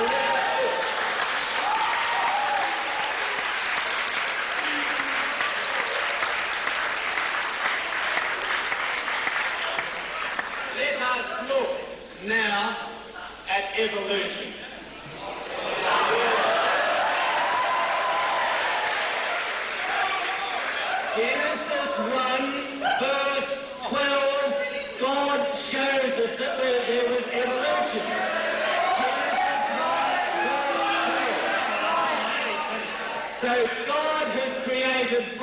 as proof of evolution. Why doesn't he agree?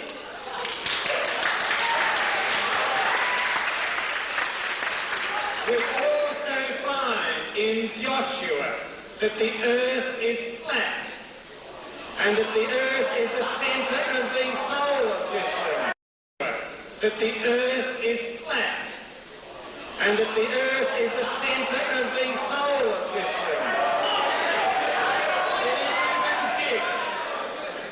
Even Gish, out of the 88 scientific statements in here, he got one right. The earth rotates around the sun.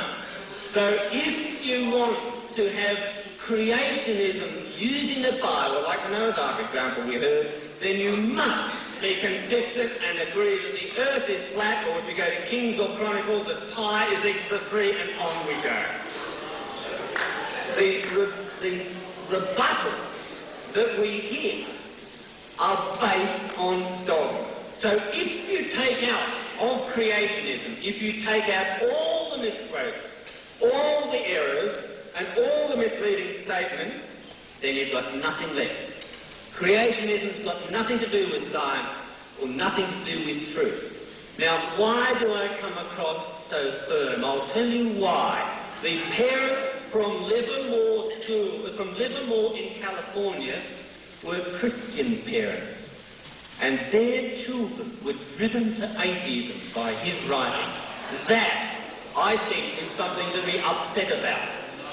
The argument tonight has been between science in toto, which incorporates physics, chemistry, geology, biology, astronomy, all of culture, all of religion, against a fundamentalist organisation who, on public record, have left a lot to be desired.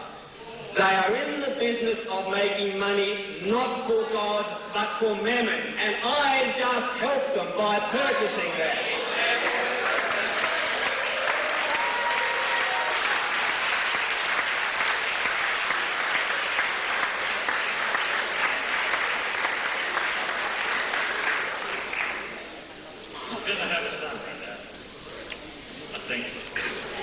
Just settle for a moment, and then we have 5 minutes to finalise rebuttals, make whatever statements each contestant feels legitimate. Then we will have the question time. Now, I think it's fairly reasonable that all of us understand that for people to get a fair chance at the questions and the answers, we're going to have to maintain some form of order. That could be a little difficult. It's the choice of the meeting whether they want order or chaos. If you want your questions answered, you're going to have to go along with the methods. It's going to take a few moments to get to you with the microphone, to have the question presented, clarified, then answered. We'll be sticking to the 2-minute rule. We'll be sticking to the questions only rule. Now, 5 minutes each. Thank you.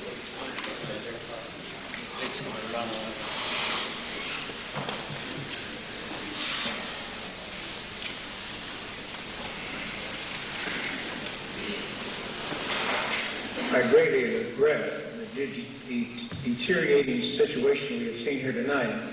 Now, you are a witness.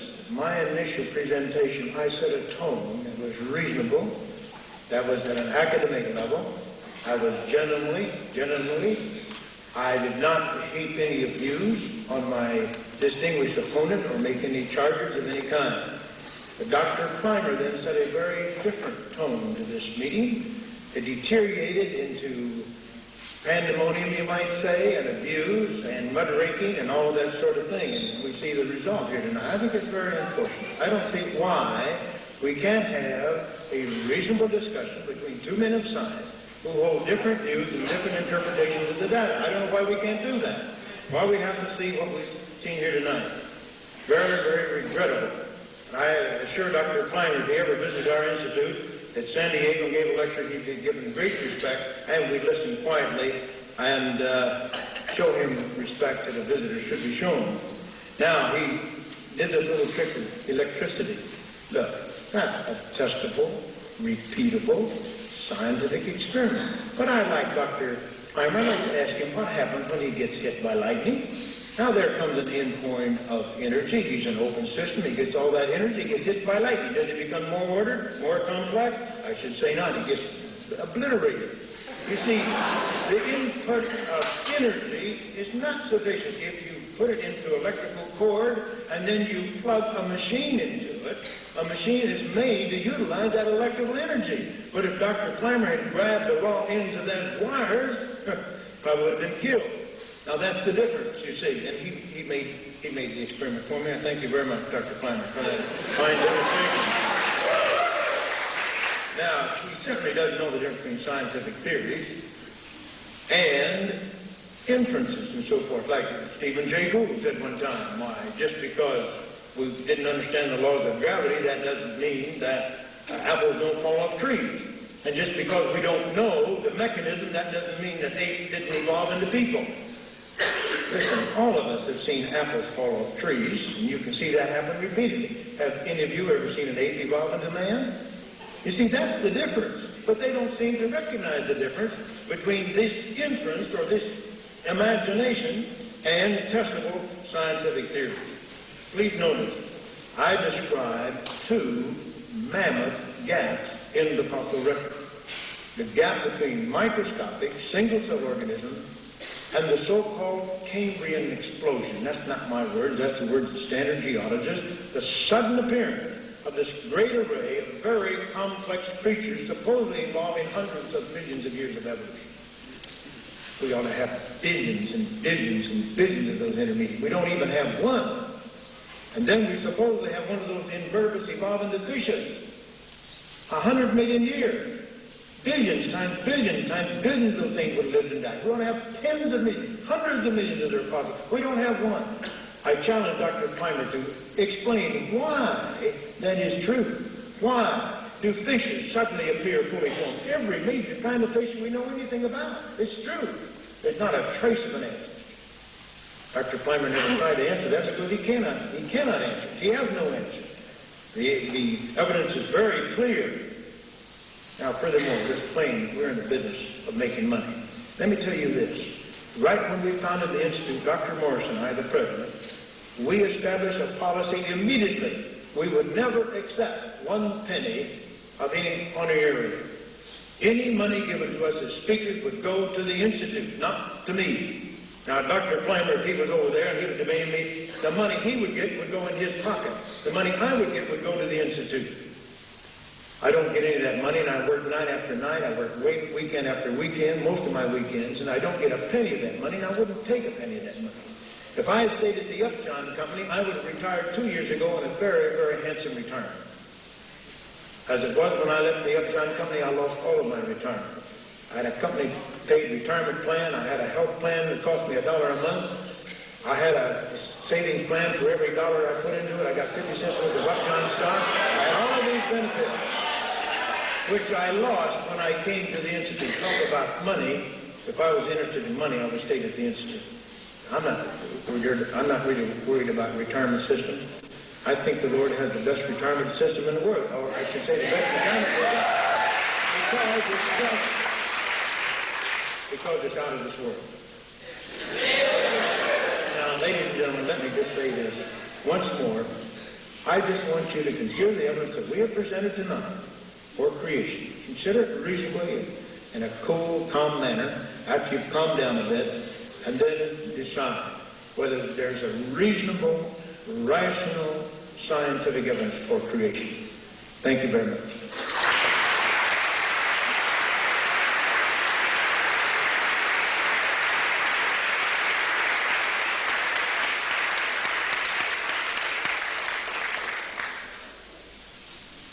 In the Supreme Court of the United States, evidence was presented by 72 Nobel Prize winners, 17 Academies of Science, and 7 scientific organisations, and this evidence stated that creationists wish to relabel religion as science, and it is sectarian religious dogma. 72 Nobel Prize winners, 17 academies of science and 7 scientific organisations. This is their evidence, an original one. These are men and women who are saying we are talking about sectarian religious dogma. Creationism is an attack on religion, it's an attack on culture, and it's an attack on science. That is why I refuse to separate out gravity or which way up rocks are. It is an attack on our whole society. This booklet refers and cites as evidence some of his writings and writings of others, like Snelling and our scientist Setterfield, who has decided to change the speed of light. If one changes the speed of light, that is a magnificent scientific breakthrough. That apparently has been done by creation. So we go to the standard science citation index, look up Barry Setterfield, and the name isn't even there. So it is not science. As these people say, it's religious dogma. Then we go and look at say it's religious dogma. Then we go and look at someone else, say like Michael Archer in the audience. He has 19 citations in the 1986 Science Citation Index. His science is therefore a contribution to humanity. There is a harmony between religion and science. These people and their followers ask 12-year-old school children to choose between creationism and atheism. 300 years ago, Galileo said the Bible teaches us the way to go to heaven, not the way the heavens go. That is still true. Religion and science give us a much fuller picture of the world and ourselves. And again, we can go to the Bible, Proverbs 3:13. Happy is the man that findeth wisdom and the man that getteth understanding. So as a human, you are trying to understand. You try to go back to the source of information. You try to get at harmony with the world in terms of religion, culture, history, science, etc. Charles Darwin was originally a clergyman. He is buried in the Anglican Cathedral, Westminster Abbey. Surely that is the harmony of religion and science. Science never asks you to give up your faith. Creationism demands that you give up common sense. It demands you give up your faith, and it demands you give up your money for mammon. What are we left with? I think my closing statement can only be out of the temple money changer.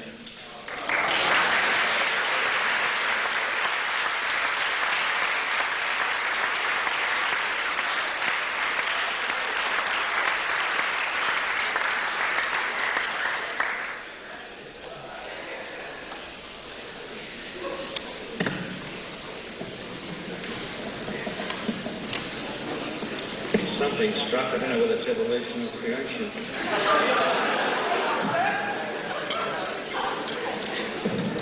No, it's going down. I think we need to thank both men for contributing to a very educational, inspirational evening.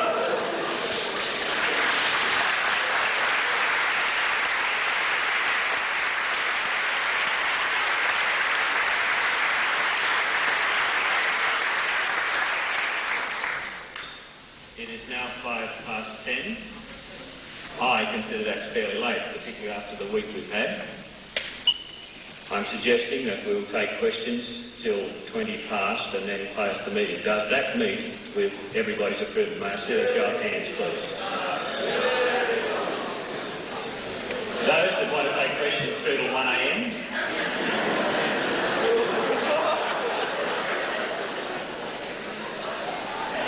Now, a word of explanation. The questions As outlined before, questions only. There will be 2 minutes to answer them. Dr. Gish will take the first question. Due to a slight problem we have with the radio mic, we'll be doing a little experiment as we go to make it work correctly. I need some help to pick out the question as I'm looking into light, and I am now going to be wandering around the audience. Can I have somebody? Can you see 2 hands that go up? Yes, can you pick the first one? Well, he was quickest.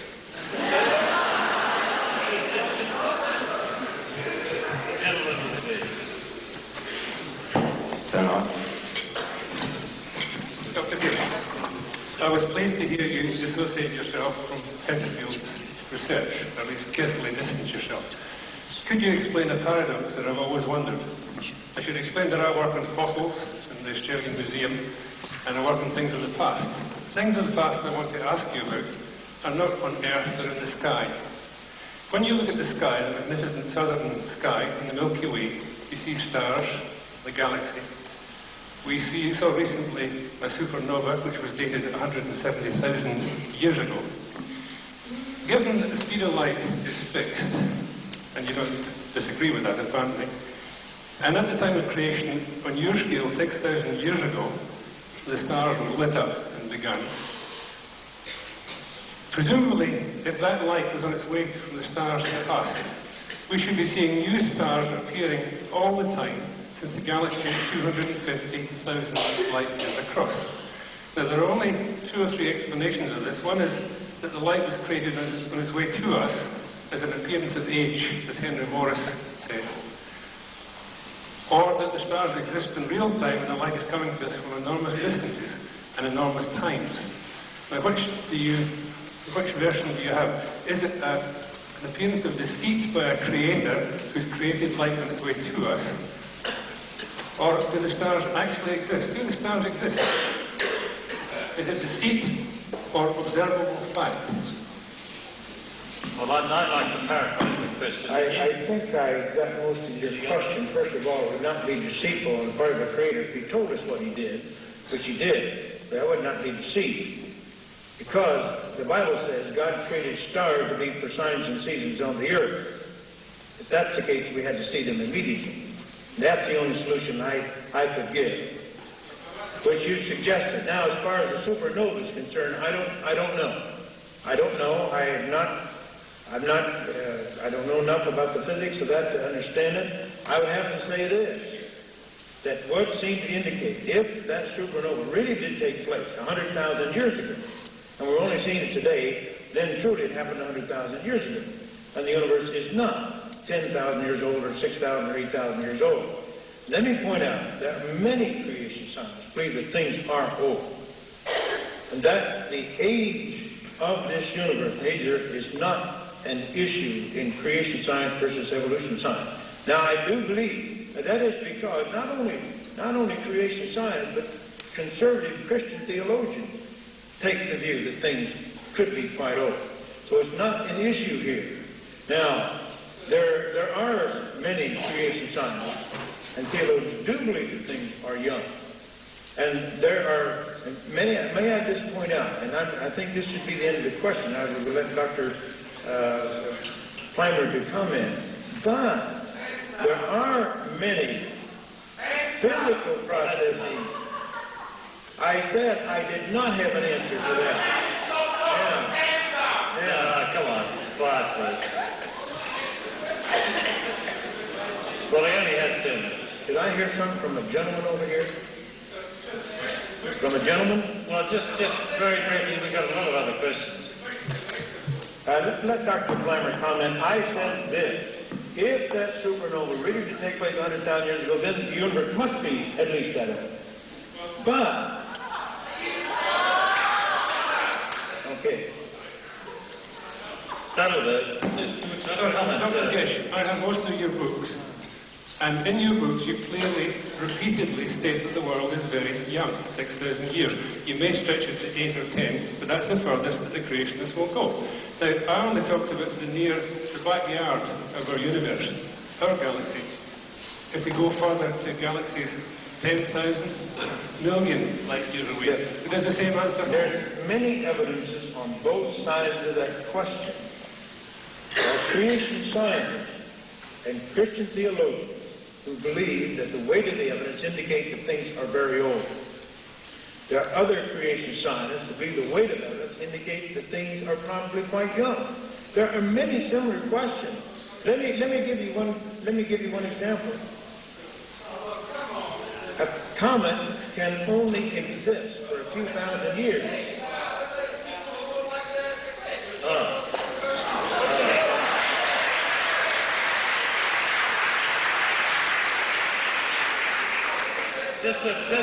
I'll ask you a question in a minute, Dr. Avalanus.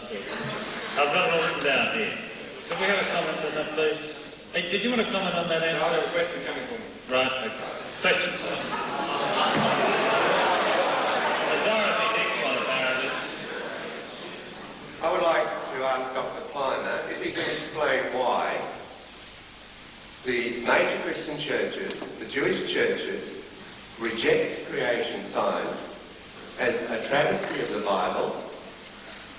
There is no theologian, no scripture scholar who accepts creation science, who does not see this. And a Christian one, that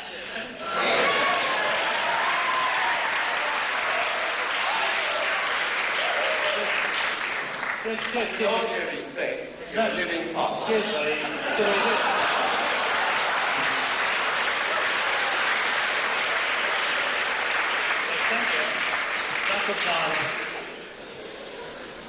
Well, I think the answer is fairly simple. If you want to start a new business, and let's call it fundamentalist evangelism, you have to get a new angle. Frighten people about the world. Frighten people about the universe. Make it everything safe for people. It's polarised. It's black or it's white. It's created or it's evolved. But don't let them think. Now, if you read your book, you'll learn that when God said, let there be light, God said, let there be light, if you use simple physics, the whole of the world would have become vapor. Bang! So you stop people thinking. That is why the churches, the established churches, are against the fundamentalist evangelist church, because the whole purpose is perverse. Thank you, Dr. Palmer. I've got a question. The statement that Darwin's philosophy refers to a missing link being still missing. Does that mean that it may not never be found, or that it doesn't exist? Or does it exist, but we just haven't found it? The fact that these missing links have not been found, well, we've been searching intensely for them for 125, 130 years after Darwin. Most geologists are now beginning to conclude we'll never will find it. And they're trying to invent some theory to get around that difficulty. Why? To explain why we have these huge gaps. Now, we're not going to find those things. We searched every so-called geological formation, geological period around the Earth, the bottom of the ocean, everywhere else, and they've not turned up. And the conclusion is they're not going to turn up. Now, you can believe anything you want to, and obviously a lot of people do believe a lot of different things. They're willing to believe anything to deny the possibility of creation. But go ahead and believe it. But it's just a belief. Acknowledge that it's a religious belief. That's okay. I have no objection to that, as long as they're honest about it. Yes, now that's the gentleman there with the glasses. He wants to ask a question. Firstly, this is a question for Dr. Plimer. I would like to ask you, why is it that Isaac Newton, who defended Bishop Ussher's chronology of biblical, how the world came to be, conservative chronology of the beginnings of this universe, Isaac Newton was a Christian. Why is it then that Michael Faraday, who gave us the laws of electromagnetism, was a Christian who was a creation? What's the question? The question is,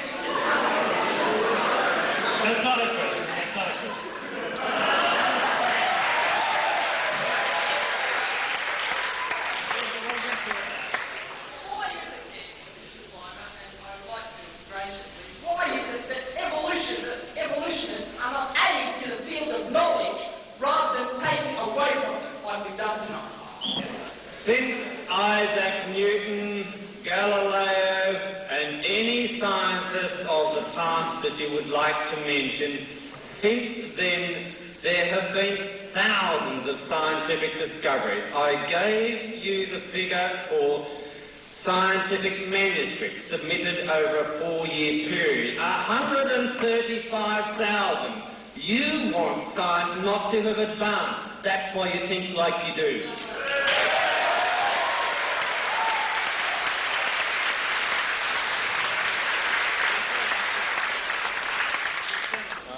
I'd like to ask Mr. Gish, I take it he believes in a creationism of a particular religion. Now, I believe that the world is full of many religions, many of whom have their own creation theories.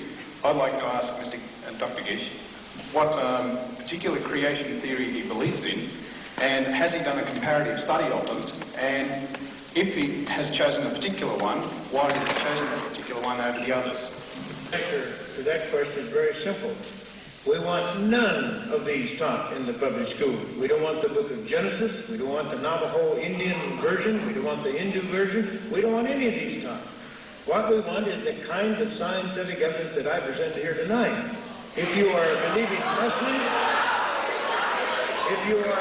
Muslim, an Orthodox Jew, if you are a Christian, if you are a Hindu, no matter what, then the theistic creation model comes within your area, and it can fit and support any kind. I personally accept the Judeo-Christian view. I believe it is the correct one. That's what I accept. And that is on the basis of my faith, just as an atheist has faith, just as an agnostic has faith, just as anyone has faith, and don't kid yourself. Now, Dr. Plimer put his finger on it. He started to lambaste the fundamentalists. Why don't fundamentalist Christians have some rights? Why can't their viewpoints be heard? Why can't the fundamentalist Catholics, the fundamentalist Presbyterians, the fundamentalist Baptists, why don't we have any rights? Why is it only the liberal and the agnostic and the atheist? Right now in the United States, what they say is this: you have 1,000 kids in a school, and if there's one atheist, you can't teach anything that would even hint at the existence of God. You've got to bow down before that one atheist. Now, what's democratic about that? What's right about that? Why can't we teach both? Why can't both these kids hear both sides of this question? What's wrong with that? I'd like to know what's wrong with it. This gentleman over here.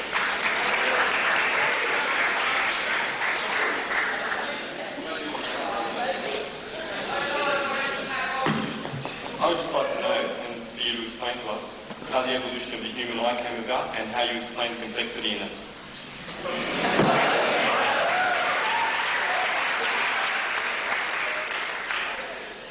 My arguments tonight have been on the beauty of science. And in science, if we do not understand something, we go looking. And we don't have a blind, unreasoning faith. We don't say, because I have enjoyed cranial contraction, therefore it's creation. I went to a public school teacher. We got evolution. We also got fruitful, the whole and everything, and all the examples. I haven't been given one of the evidence for creation tonight. Can you give me one, please? But if I understood the question correctly, it was to give her one evidence for creation. Is that what she said? That question? What is the one? Positive evidence for creation? Is that what you're asking for? One positive evidence for creation. That is correct. All right, okay. Forget about evolution. Forget it. Nobody ever thought about evolution. We're all creationists. Now we ask ourselves, we're going to go out and we're going to dig up the fossils. What would we expect to find? We would expect to find the abrupt appearance of each basic type of creature without transition forms and without ancestors. That is what we do find, and I submit that as positive, powerful evidence for creation.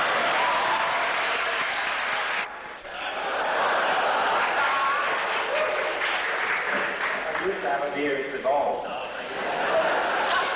Michael Archer here. Thank you for Gish for quoting my book out of context. I was delighted to demonstrate exactly some of the things that Professor Plimer has said that creationists do. And I'll talk to you about that after a while. But of course, right next to the page in which we talked about the fossil record of elements that is punctuated equilibrium, there was, of course, the thing that you didn't cite, which was the graduate degree, which is fossil record of completely adaptable primary. I'll give you a choice. You've asked for me. Could I give you a choice to discuss significance of Pichia or probatic nature? Pichia between invertebrates and vertebrates, and probatic nature between reptiles and mammals. Question. It's difficult for me to understand the question. That's my problem. Yes, I'm sorry about that. Can you understand me now? I'm hearing you well right now. Yes. I've sort of given you a choice. Could you discuss why you think Pichia, for example, is not a structural intermediate and a temporal intermediate? What is not? What is not? Pichia gracilens. I'm sure you know about the fossil record. Pichia gracilens. It's a late Cambrian cephalochordate. The late Cambrian. You mean in the Ediacaran? No, it's in the Burgess shale. And that's not late Precambrian. That's middle Cambrian. That's middle Cambrian. The Burgess shale is middle Cambrian, right? I didn't say Precambrian. I said Cambrian. It's middle Cambrian. Okay. I'd like you to consider why Pichia gracilens is not a structural intermediate and a temporal intermediate between invertebrates and vertebrates, or why Probenignathus in the Triassic is not a structural intermediate between reptiles and mammals. What was the last one you mentioned? Probenignathus jensenii. Probenignathus. All right, I'd be glad to answer that. I wish I had my notes handy here. Tom Kemp, let me address this problem about the mammal-like reptile. Now, here's another thing. You see, what people want to do is try to drag us into an argument about this. All right, now let's be fair about this. I pointed out the immense gap where there is no argument, where there is no discussion, where these invertebrates do all appear fully formed, and there's no question that they do. And there's hundreds and hundreds of millions of years gap there. There's 100 million year gap between the invertebrates and the vertebrates, and no ichthyologist who knows anything about it would claim to have any ancestors for fishes, none whatsoever. You're talking about something found in the middle Cambrian, and it's not an intermediate between anything. Is it soft-bodied? It's soft-bodied. All right, what is it evolving into? Is it evolving into a clam or a snail or a trilobite? It doesn't have any hard parts. Of course it doesn't. Do you mean to tell me a simple soft-bodied form evolved directly into an animal with hard parts? Dr. Gish, could I just ask you, do you know what a cephalochordate is? Dr. Simpson himself said that was ridiculous because the anatomy of a simple soft-bodied creature is totally different in anatomy than invertebrate has hard parts, because the soft anatomy, listen, the soft anatomy of an animal with hard parts is intimately integrated with those hard parts. And if a soft-bodied form evolved into a creature with hard parts, did it do it overnight? Wouldn't it have some transition form? There are none. You don't have any transition forms. Dr. Gish, you are over time. I think it's relevant to the scientific information. One, I've seen pictures of dinosaur eggs, and I imagine that the dinosaurs that come out of them wouldn't be very big. You can carry a dinosaur egg in your hand fairly easily, I imagine. Why would it be so difficult for one of those to fit on the ark?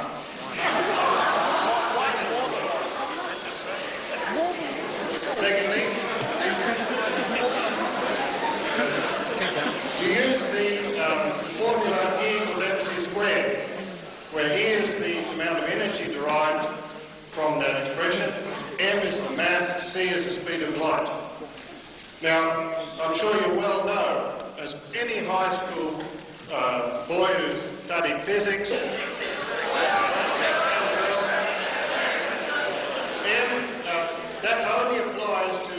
nuclear-type reactions where the mass is totally converted to energy, where there's no, that is exactly that mass is converted exactly to energy.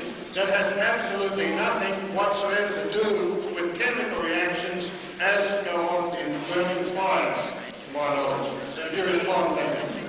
Okay. Getting a right on after a year. The second part of your question is you are quite wrong in elementary physics.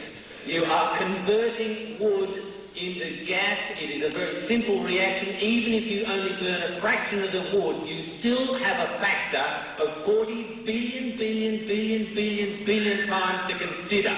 Now, I don't care whether you burn a little sliver of the wood, the reaction still applies.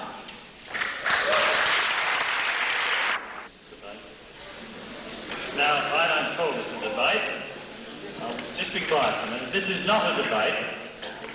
This is something which started out as a presentation of what is classified as a science by a creation specialist, and it was deliberately attacked for various reasons by the second speaker.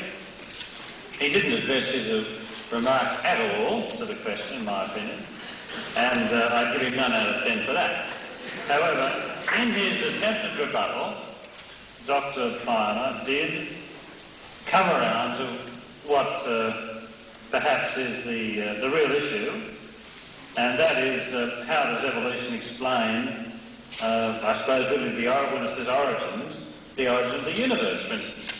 Now, from a philosophical point of view, no one can explain the origin of the universe. If you study arts or law, or as I have, and they won't get up there and say, well, you know, before the theory of negligence, God did this. All right, I won't be nice. God doesn't come into law very much.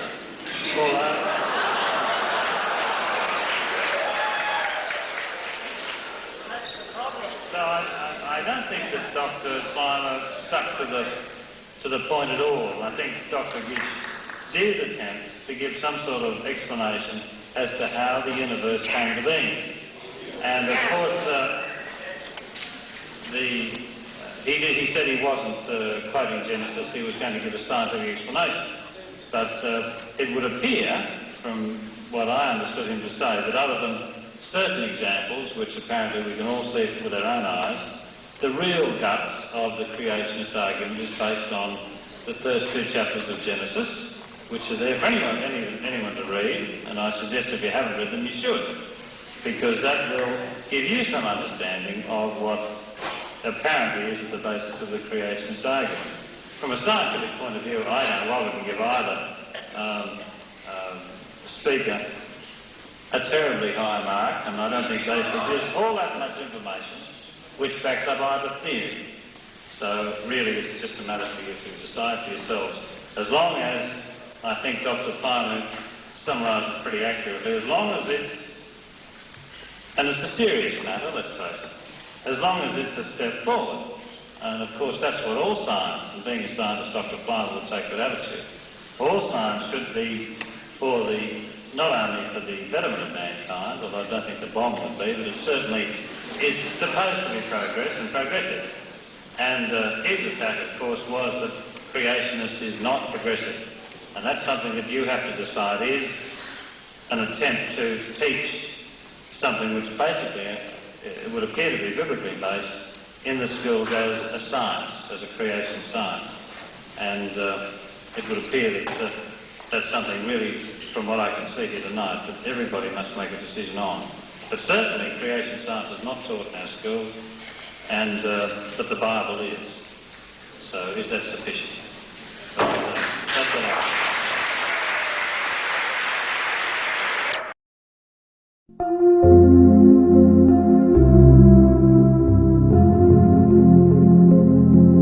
The fool has said, in his heart there is no God. They are corrupt, they have done abominable works. There is none that doeth good. The fool has said in his heart there is no God.